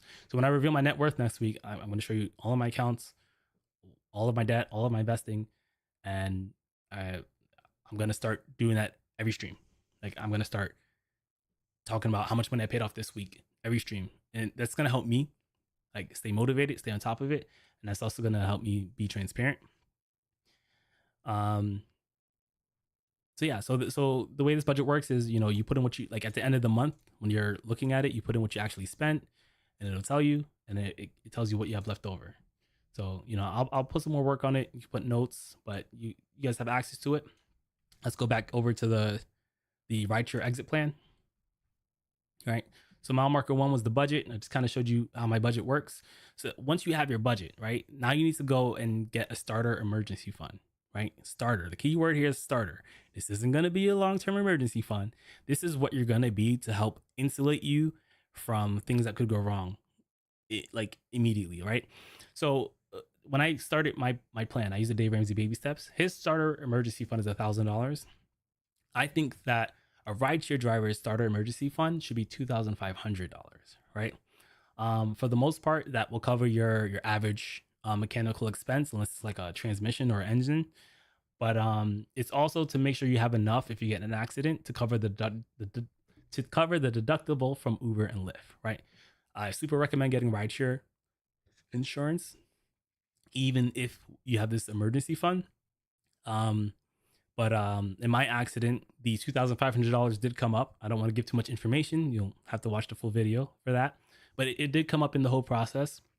And I think that at minimum, you should have that, because what would have happened is if my car wasn't totaled, but the cost to fix the car was higher than the deductible, they would not have started on the work unless I provided the deductible, which I could have, right? I could have. So I think that at minimum, that's what you should have, right? But I want to kind of like talk about that a little more, right? I want to start talking about the pit stops down here, right? So I understand things don't always go as planned, right? So we have pit stops for car maintenance, car replacement, and life. If you go to the mechanic and your mechanic lets you know you have an issue, you should be talking to your mechanic about how long can you go with this issue as safely as possible, right? So just because you have your starter emergency fund doesn't mean you dip into it the second something happens. If something happens to your car, like your tire treads are wearing out, but they're not gone, right? They're still safe, but they're getting close to the end of life. You don't go and turn around and use your emergency fund to get new tires. You put that in your budget. You start planning for it. You start trying to get the money together to pay for it, right? When the roof needed to be replaced, we had some time, and we didn't just reach into the emergency fund. We budgeted for it. We cut our expenses. We want to only touch the emergency fund, super emergency. Like you were paying no attention to your car, and the engine is about to go, and you have to get it done today. Like that's an emergency. But you knowing you had a small oil leak for months, right? And you let that small oil leak grow big without doing something about it, that's something that you could have fixed over time. So I really do want to differentiate between the two. And we're going to move on to mile marker 3. So mile marker 3 is to pay off your debt, right? I use the debt snowball method.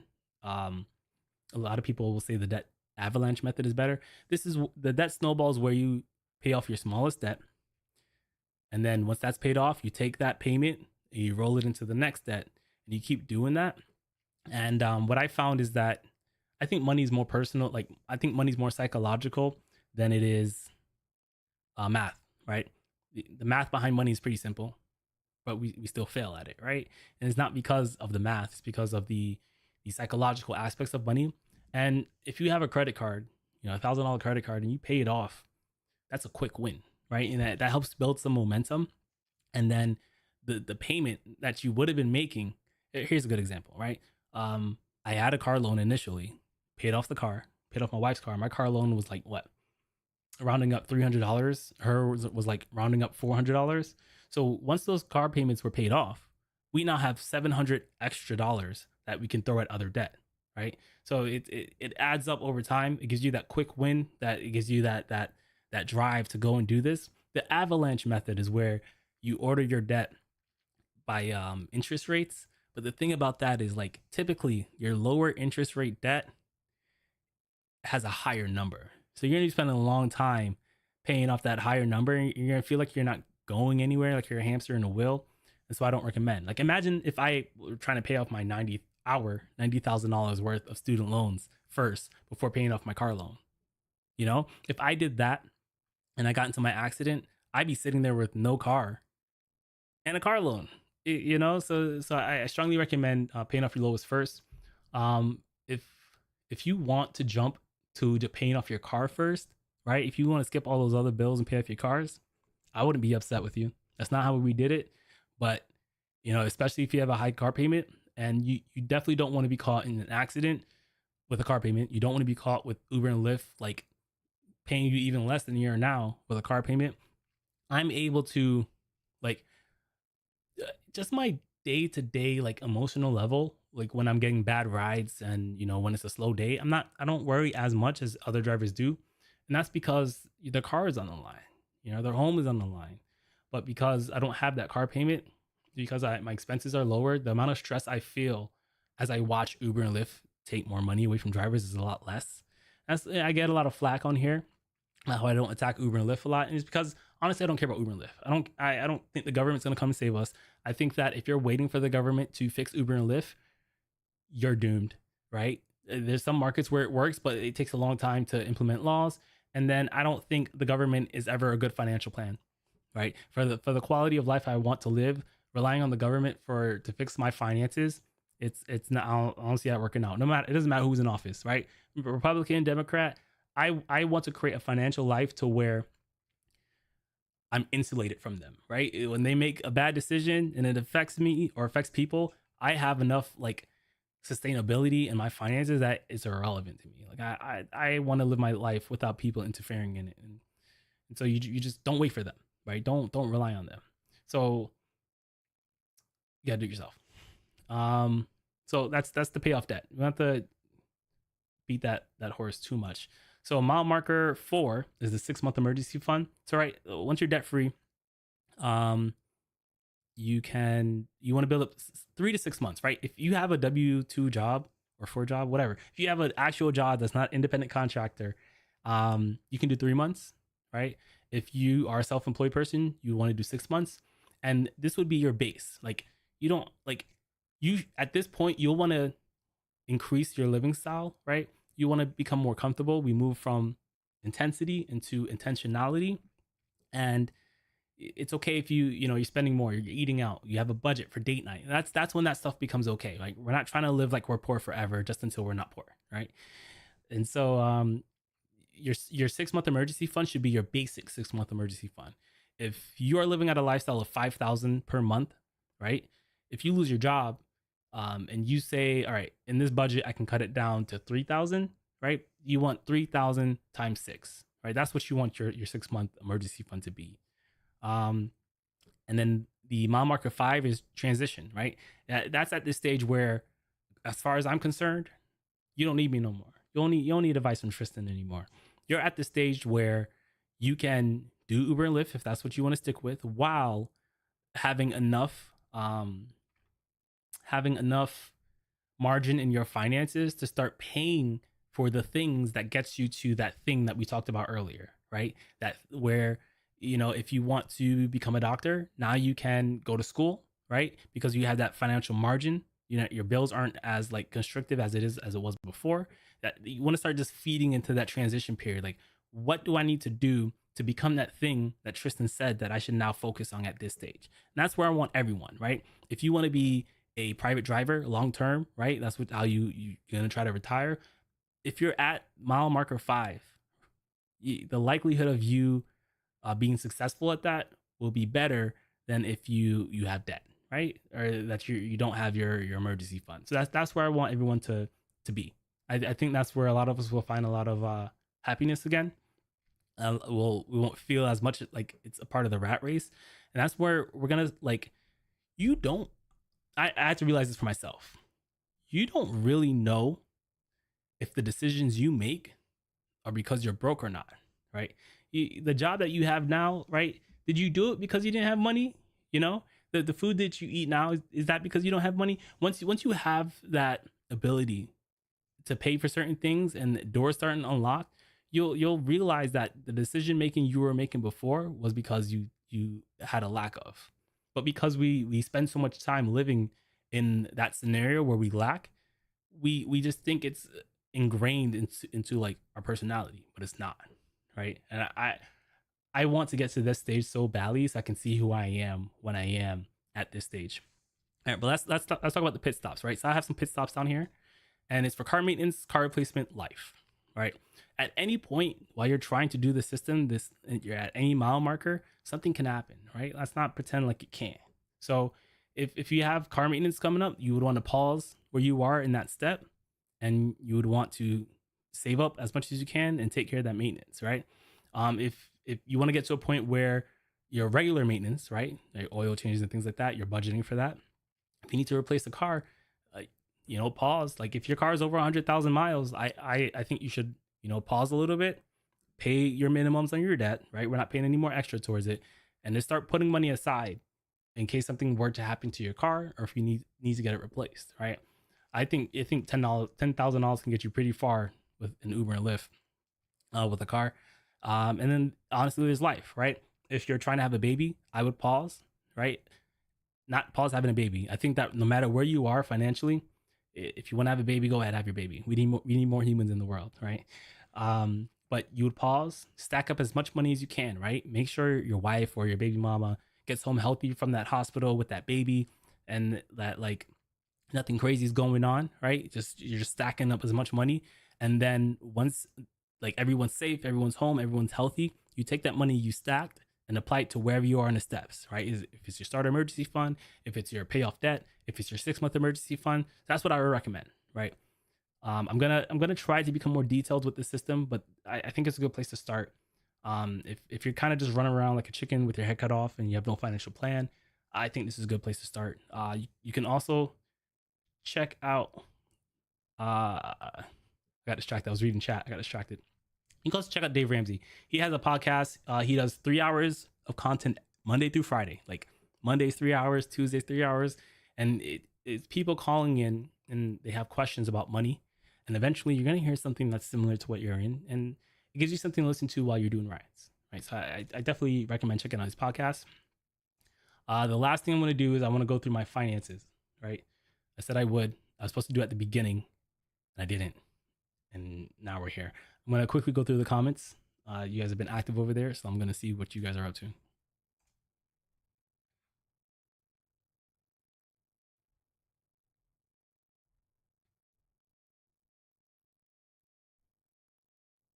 And stuff says I learned where the best market is, but won't be able to move there until March. What do you think the best market is? I know Charleston isn't the best, but it's pretty good in season. Out of season is pretty bad. This stuff says, yeah, I don't want my kid to become a bot. Guys, I'm sorry. I gotta use the bathroom. I've been trying to hold it this whole time. This is the last one. I promise.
All right, I'm back. The stuff says, yeah, I don't want my kid to become a bot. I believe that's why there's so many mental health issues. You need social skills. Yeah. So I guess that's in reference to the school bus thing. Yeah, like I understand there can be some conflict that happens on the school bus, some bullying, but some of that it's good for the kids. Of course you don't want to go too much in one direction, but you got to learn to socialize. The stuff says it's crazy. They will pay the companies with the robots more than they will pay a reliable person. That's people for you. So yes and no, right? So Tesla, right? And using Tesla as an example, they're paying themselves, right? When you can do the work yourselves, it's typically cheaper. And Tesla does everything in house. So for a company like Tesla, it makes sense. For a company like Waymo, it makes less sense. But you still need to see if the the amount they're paying for these cars end up and the way it works in my brain is a human driver needs a car. An autonomous self-driving car needs a car. The expenses at minimum, right? Let's say all things are equal. All things are equal. We have to have cars, right? But the autonomous company doesn't have to pay for the driver. That's the difference, right?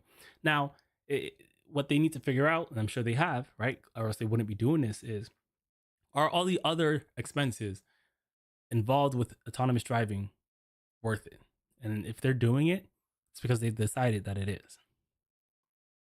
You know, so the stuff says, let me make this bigger. The stuff says, I don't want. We just read that. Kwani says, oh yeah, driving Chicago, I can see this being in demand, like you say, cool factor in safety, and they don't have to tip. Yep. The stuff says, yeah, I hate the extra stops. It's tilting. I almost threw this woman out my car. I can't stand it. I can't stand extra stops. In fact, I really would like it if Uber and Lyft didn't penalize us for canceling on rides that we accepted. Like once they're changed. Like I remember, I picked up a girl from whatever. I picked her up from somewhere. Her destination was 5 minutes away. Saturday night, busy. I'm trying to get these surges on these quick rides, right? I pick her up, and she adds a stop to a hot dog stand that's a block away, right? I told her I wasn't gonna wait for her to order a hot dog. Like she legit could have walked to the hot dog stand, got her a hot dog, and then ordered the car. So just based off of that, I'm like, nah, it's not happening. So I told her, I'm not dropping. Like I'm not waiting. Like there's surges going on right now. Like we're talking like $10, $15 surges on every ride, and I'm not waiting. And she gets upset. I have the dash cam for it. I'll share it with you guys eventually. But I feel like I should be allowed to cancel rides where I've accepted it, right? I've made an agreement that I will take this ride because this ride is XYZ for them to change it to ABC, and I should be able to cancel it without being penalized for it. But that's not how it works. And people changing rides after you pick them up being a buying existence. Papa Just 69 says Costco Sam's is rough. Rough from what way? Like from a cost perspective? So like the thing about being able to afford wholesale is that you have to be able to pay like the money up front, right? So like, you know, a slice of cheese might be like $1 at Walmart, lack of a better example. And at Costco, 100 cheese might be $50, but you know, it costs more than $1. So you have to be in a financial position to have enough money to do that. And then not everything is cheaper. You have to do your due diligence and figure out what do I normally buy that would be better if I bought in bulk. Like, you know, we buy our paper towels in bulk. It's like $50. I don't know what the actual price is. It's like $50, right? Up front. Versus if you buy them one at a time over time, it'll be cheaper in that instance unless you have enough money to buy them in bulk, right? So we can even apply that example to how these billion-dollar corporations can buy things in bulk cheaper because they have the money to pay up front, whereas we as smaller individual people don't have the ability to do that. So we're going to get out market eventually. Tomcat says, could you give me the link for your video about your accident, please? I haven't made it yet because I'm a procrastinator. The reason why I slowed down on the live streams was to focus more on my other videos. But man, they just take so much work. But it will be out. It's the video after next. All right. The next video I have is going to be about predicting bonuses. Yeah. Like I'm going to show you guys how my strategy for predicting bonuses in my market. And then the video after that, I'm going to start talking about the accident. It might be like a 2 to 3 video series because we're going to go through the accident. We're going to go through the insurance process. We're going to go through my car decision-making process. And then, so it might be about three videos because if I make videos too long, people don't watch them. It's that attention span.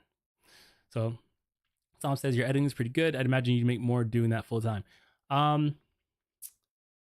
In the grand scheme of things, yes. Right. So I did try my hand at editing for other people. I didn't like it. I don't like using my creative brain for other people. I just didn't enjoy it. In the long term, I will make more money as a YouTuber than I will as a rideshare driver, but it takes a long time to ramp up. It does. and I will be able to put a better foot forward if I could, if I were debt free, right? So once I'm debt free and I don't have to do Uber and Lyft, or once I'm debt free and I'm waiting for my YouTube income to sustain me, maybe I can just do Uber Lyft Friday, Saturday, Sunday, and Monday through Friday I can hammer in on YouTube, you know. So in the short term, I think Uber and Lyft is better. But long term, I do think my career with YouTube would be good. Like I have a lot of good ideas lined up, and I'm I consider my rideshare channel as practice. I'm practicing for these other channels that I want to start. So I'm looking forward to that. I'm actually pretty excited. Papa says, I love shopping at Sam's. I just need to go consistent with my wife. I agree. She likes to go early. So like she likes to go early Saturday morning. And I usually work late Friday nights. I'm coming home at like 3, 5 a.m. And I want to go, right? I mentally want to go. But when she wakes me up and I'm half asleep and she asks me, are you coming?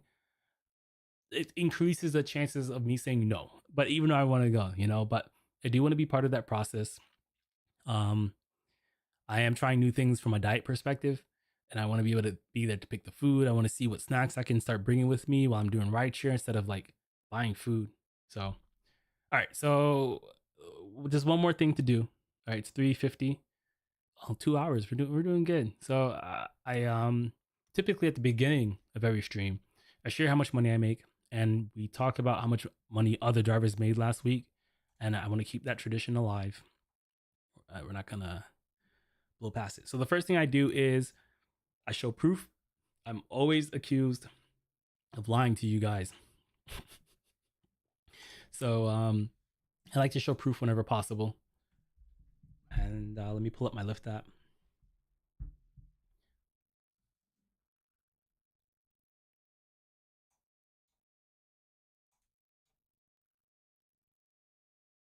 All right, so all right, here we go. Okay, I'm using an app that lets me share my screen from my phone. So this is Lyft from my phone. This is Charleston. This is real. It's not fake. Right? I have a $120 challenge down here. I did 18 rides yesterday and need to do a couple more. But if you appreciate the amount of money I'm missing out, these bonus areas, by being here, talking with you guys, making sure you guys are okay, making sure we're focused on our finances, please hit the thumbs up. Make sure you subscribe. Like it goes a long way. And I do miss out on money by doing this show. I try to pick the slowest day to do it, but even right now, I could be out there making money, and I would be out there making money if not for this show. So if you appreciate that, just throw me a little light. You know, first thing we're gonna do. Show we don't actually. I don't really care for the weekly breakdown. You know, yeah, let's just do the weekly breakdown for last week. And like I just kind of started getting back in the motion. I was on vacation. When I came back from vacation, I caught COVID from my wife, not from rideshare, which is super ironic. She got it from her coworker. I got it from her, and when she got it, I already stopped driving.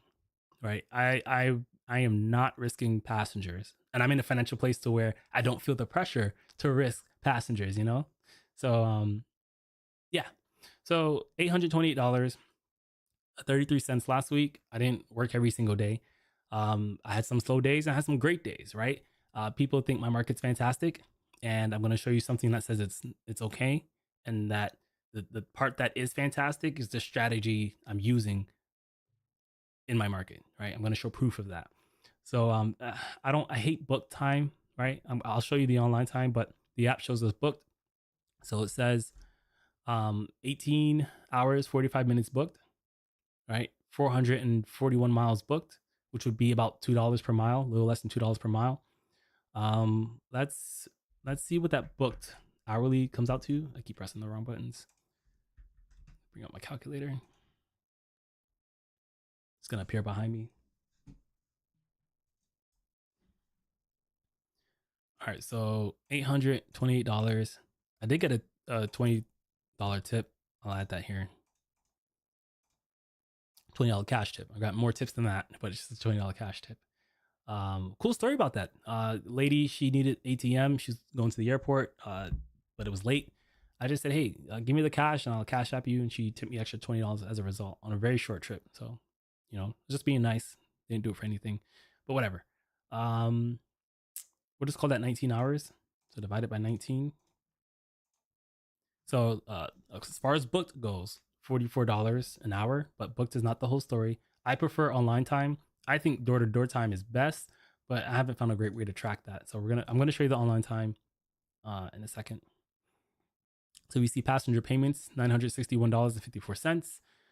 External fee is $142. Lyft's fee is $70. Tips, $74. It's about a little less than 10% tip rate. Not that great, not that bad. I'm in a college market, so tips can be hit or miss. Tolls and pass-throughs, I don't have any tolls here. So yeah, that's the proof, right? So I bring that to show you proof. But then I actually have a spreadsheet that I use. This spreadsheet is available by supporting me through my website. I'm gonna put it on YouTube. I try to avoid YouTube because they take a percentage of the sales. But what I'll do is, if you really want to do it on YouTube, you can, but it's gonna be a little more expensive than just doing it through my website. It's in the link is in the description. But this is kind of for all of August. I haven't worked a lot August. Like I said, I was on vacation. Some of these numbers aren't great. I think I've done some Uber. I don't think I've put it in yet, but you can see that the total I've made for this month with Lyft is $1,858 over the course of 53 hours, 14 minutes, and that works out to a per hour rate of $34.91, right? But let's take a look at the dailies, right? People think that every day my market's fantastic and I'm just out here ripping, doing fantastic. That's not the whole truth, and a large part of it is me, like it's the strategy. It's not just when the days are good that it's good. It's that my strategy works on some days, and sometimes to me it works every day. How much it works depends on the market, right? And I'm gonna prove it. I'm gonna show you how much the average driver in my market makes compared to how much I make, right? So there's some days where I'm making averaging $23 an hour. There's a Sunday I average $66 an hour, and there are days where, like, what was the lowest? My lowest was $23 an hour. I have 39 here, 51 on a Saturday, 26, 24, 25. But like it all averages out to about $34.91, right? And sure, I could just avoid working on the bad days, but like my goal is to accumulate as much money as possible legally in a short period of time. And sometimes that means working those slow days, right? And I get it. Sometimes that leaves a bad taste in your mouth when you're out there and you're grinding and you're not making the money you would make on other days. It can be very demoralizing and encourage you to go home, but you just got to fight that. I deal with it too. You got to fight it. On average, I'm doing $1.45 per mile, and that's from when I leave my home. That's based off of my odometer. I put my odometer in. You can see it over here. Put my odometer in when I leave my home, and then I put it in when I get home. So like, this isn't active, this isn't online, this is everything, right? This is a total accounting.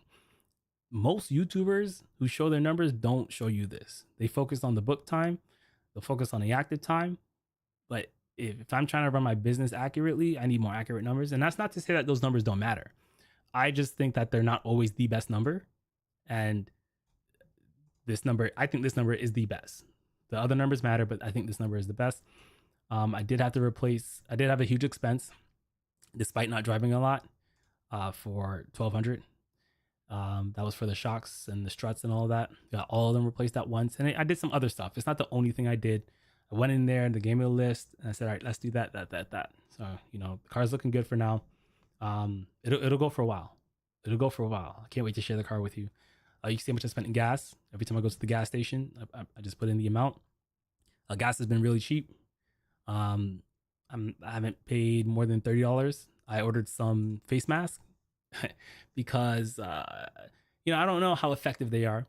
But if they are effective, right, and they work and they can keep me from being sick, I was concerned. I'm in a college town.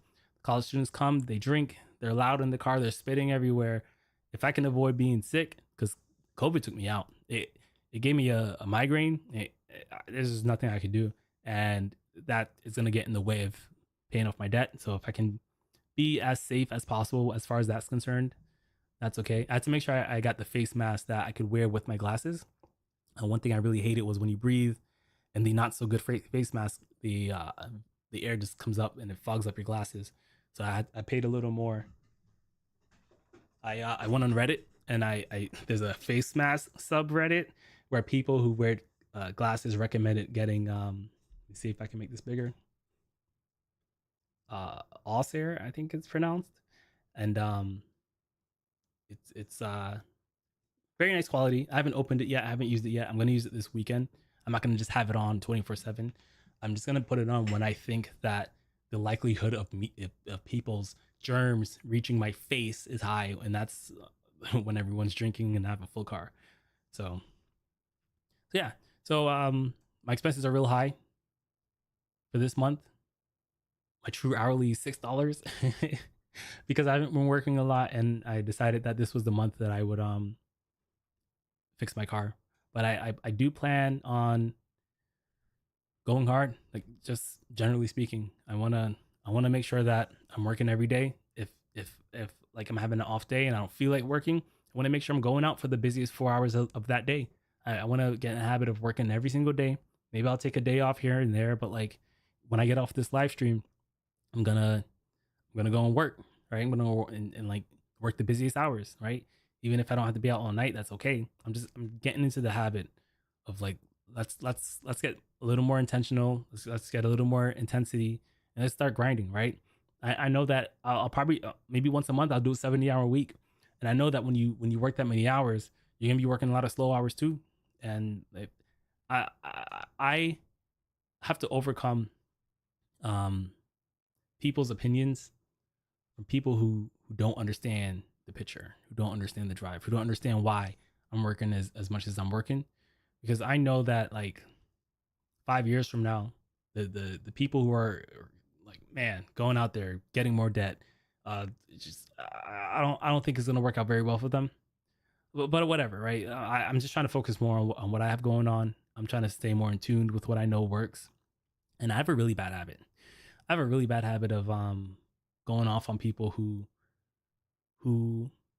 misconstrue what I say or what I'm about, and I need to spend more time focusing on people who are like willing to learn, and that's what I'm trying to practice.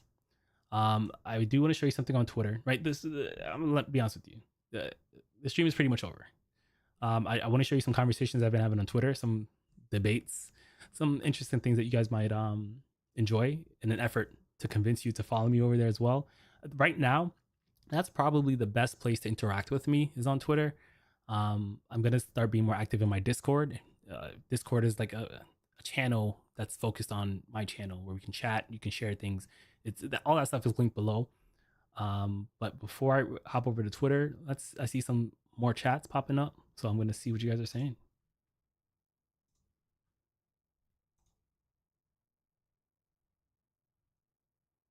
Oh, nothing crazy. John James just says hello from California. Hello. I have something interesting I want to show you. Actually, it's also on Twitter. So let's do this. Twitter. I'm gonna hide my screen. I don't know what might pop up. Twitter can be a wild place sometimes.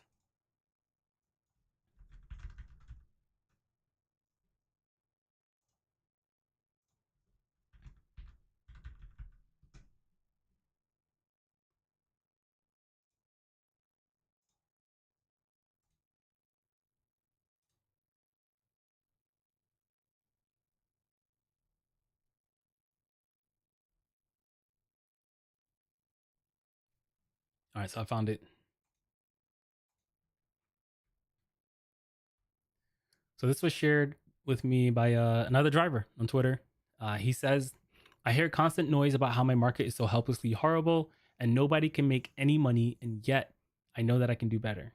If I have one big advantage, it's that I know the local geography backwards and forwards and have mad customer service skills." And still, and he shares, right? He shows how the average driver in LA is making $17.86 an hour, and that his average is $44.21 an hour. I'm going to show you where this comes from. right? I have access to it as well.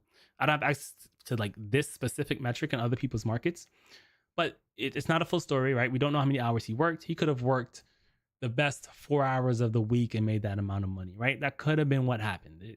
We don't know. We don't know for sure. But if I'm someone and if I'm struggling and I see this, I would feel strongly compelled to figure out how, right? And I would try to figure out what is this person doing that I'm not, right? So let me show you what it looks like in my market.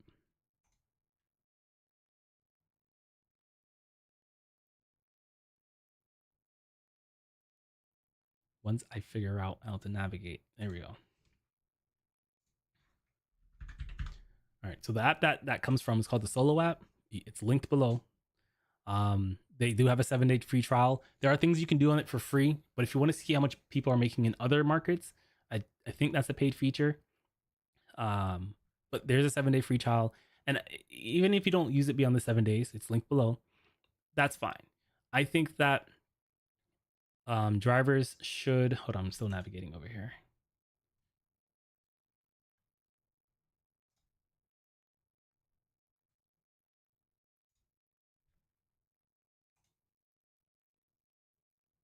Oh, here we go. I think that drivers can use this to figure out what other drivers are doing in their market. Granted, this is only other drivers that are using this app, right? So it's not a full picture. I'm not trying to paint it as a full picture, but even partial information can be useful if you know how to use it. So this is me year to date, right?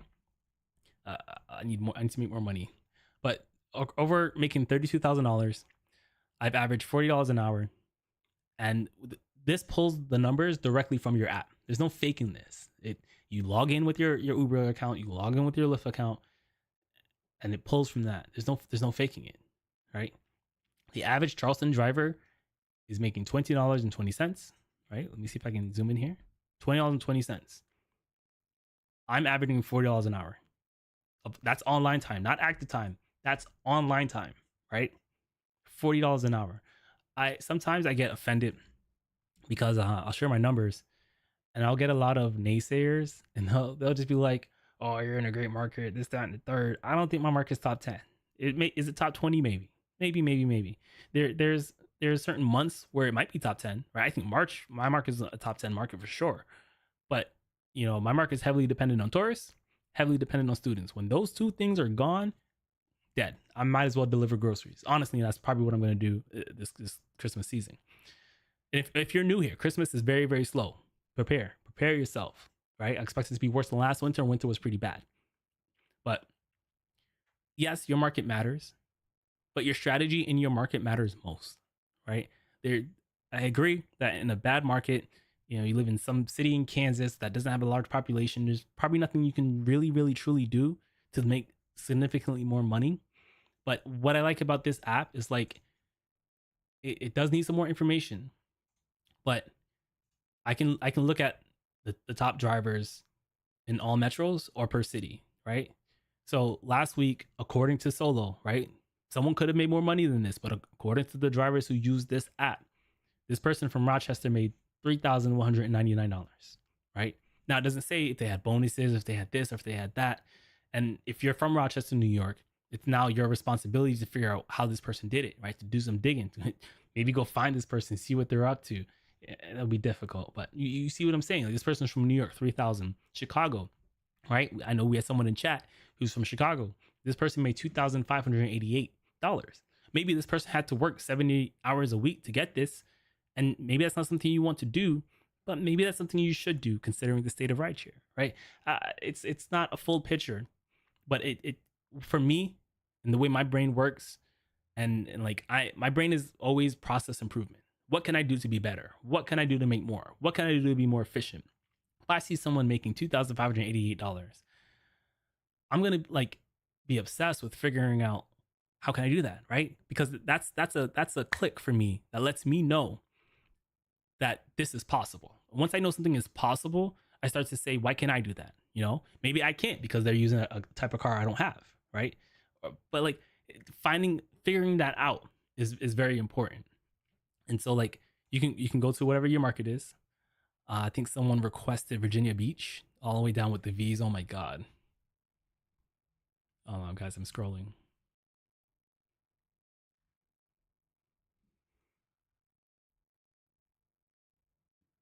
Yeah, look, I agree with you, John, that generally speaking, the Los Angeles market is really bad. It's very oversaturated, and and you guys are the ones competing with the self-driving cars, right? I think you just came in here, but we spent the make sure you go back and watch the beginning of this and how self-driving cars is actually starting to impact different markets. Like we go through a lot of compelling things and arguments, but I also want to show you, John. You know, someone made $1,776 just on Lyft. You know, this is LA, right? Someone else, Uber Eats, 1,764. The problem LA drivers are gonna have is that's like this is generally speaking not bad money, but LA is one of the most expensive places to live, so it's not gonna go as far as $1,700 will in Charleston, right? Can I make $1,700 in a week? Yeah, I can. On a slow week, I'm gonna have to do a lot of hours to do it, but on a busy week, I can do it. I can do probably like 5 days, 5.5 days. But cost of living in Charleston is a lot less than what's needed from someone in Los Angeles, and you guys have way more competition going on in Los Angeles, right? But if you like, if you're in a bad scenario, any free time you have should be spent driving, should be spent getting you out of that bad financial scenario. And if you missed the earlier parts of the conversation, you really got to go watch it back. We want to make as much money as we can and be intentional about that money so that, as the market conditions worse, we're insulated and protected, right? If you acknowledge that rideshare is getting worse every year, you acknowledge that Uber and Lyft are trying their hardest not to pay us what we should be paid, then you need to figure out how to put yourself in a financial position to either escape the system or to insulate yourself from the system long enough to escape it. $24 an hour average. My friend worked 90 hours last week and made $2,200. That's not a great average, right? But what I would do is I would start with that, and I would try to figure out what can I do to lower my online time and increase my active time, right? Ask your friend what his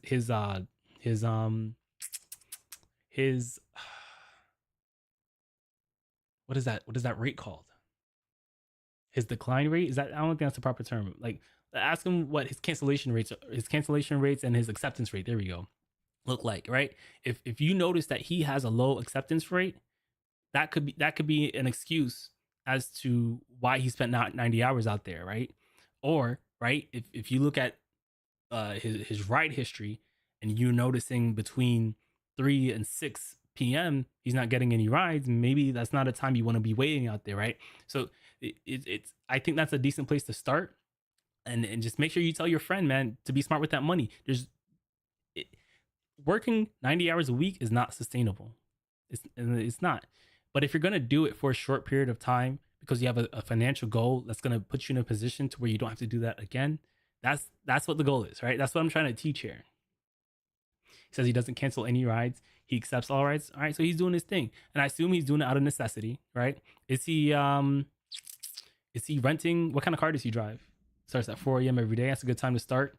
I like to. So 4 a.m. it does get busy, but I like to start a little earlier. I like to start like 30 minutes before it gets busy, so that I'm in the proper place for like bonuses and things like that once it's actually busy. But if that's, or what I do is I'll work overnight, depending, like if it's a weekend like Saturday. I know that Saturday night we have, the drinkers and whatever, but I know that as Saturday becomes Sunday, people are gonna start needing airport rides. So I'll start at like 9 p.m. and then I'll just drive into the morning. Hybrid Corolla, that's good. He does the rental. So here's the thing about rentals, and I'm gonna look for this video right now, so you guys know I'm not just making stuff up. And I mentioned it earlier. Rental people who rent through Lyft specifically make 17% less, and like it's designed that way on purpose, right? I'm not. It's not an estimation. I'm gonna show you. I'm gonna show you. Hey, look, it's me. Um, I made a video about this.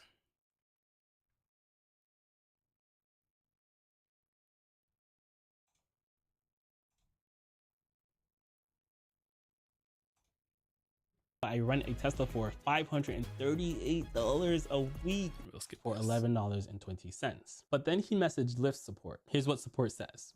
Base ride earnings for express drive renters are lower than they are for personal vehicle drivers to account for renter costs incurred, such as insurance premiums and a lower deductible, vehicle service and maintenance, and roadside assistance. The actual difference in base ride earnings is approximately 17% on average, varies by market, and is subject to change. This is directly from Lyft support. This is a screenshot from Lyft support. So earlier in this video, you send this whole live stream to your friend. I mentioned that if you're renting a car because you have to, that's fine. But there needs to be a sense of urgency for you to get into your own car, right? And not using debt, right? I like him working that 90 hours. I'm proud of him. I'm proud of him that he's renting this car and working 90 hours, but he needs to be intentional about where that money is going. He can't just be out there splurging. He needs to be on a budget. He needs to come up with a plan, and that budget should tell him how many months or how many weeks he has to do this to get into his own car. If he needs to go out and buy a $10,000 Prius as a result, right? That's what his goal should be. He needs to get out of that rental, because that rental, one, they pay you less, and then two, that rental cost is very, very expensive. You're talking about like $300 to $500 a week, right? So it's gonna eat into his profits very, very quickly. But I think that he can be a little better. He'll have a little more breathing room if he had his own car instead. And like, imagine if he worked that many hours. So right, he made you said he made 2,200. Let's we're gonna go to AI and we're gonna do some quick math. What is 17% more of 2,200? All right, so if he worked that same hours in his own car, taking the same exact rides, he instead would make $2,574. You said it was 90 hours, and that's a lot. I've never done 90 hours, bro. You didn't give me the decimal. So, all right, it wouldn't have been significantly more. It would have been $4 more on average. But when you're working that much, I would rather make that much more. You know. John says the only upside, since his ride rate is crap, he earns about $500 on recap. I'm assuming recap is that thing with Prop 22 or whatever. I don't know it very well, but that's good. That's good. That's probably his incentive to. Okay, yeah. So yeah, okay. I know exactly what you're talking about, and that I guess that's saving him there in that scenario. But yeah. So I don't know. I might chop this video up, put it out, so you guys can have a easier time viewing it. But it's fun with you guys. I'll see you guys next week. Might be at a different time, different day. I'm gonna play around with it a little bit, but it was good to be back and keep making money.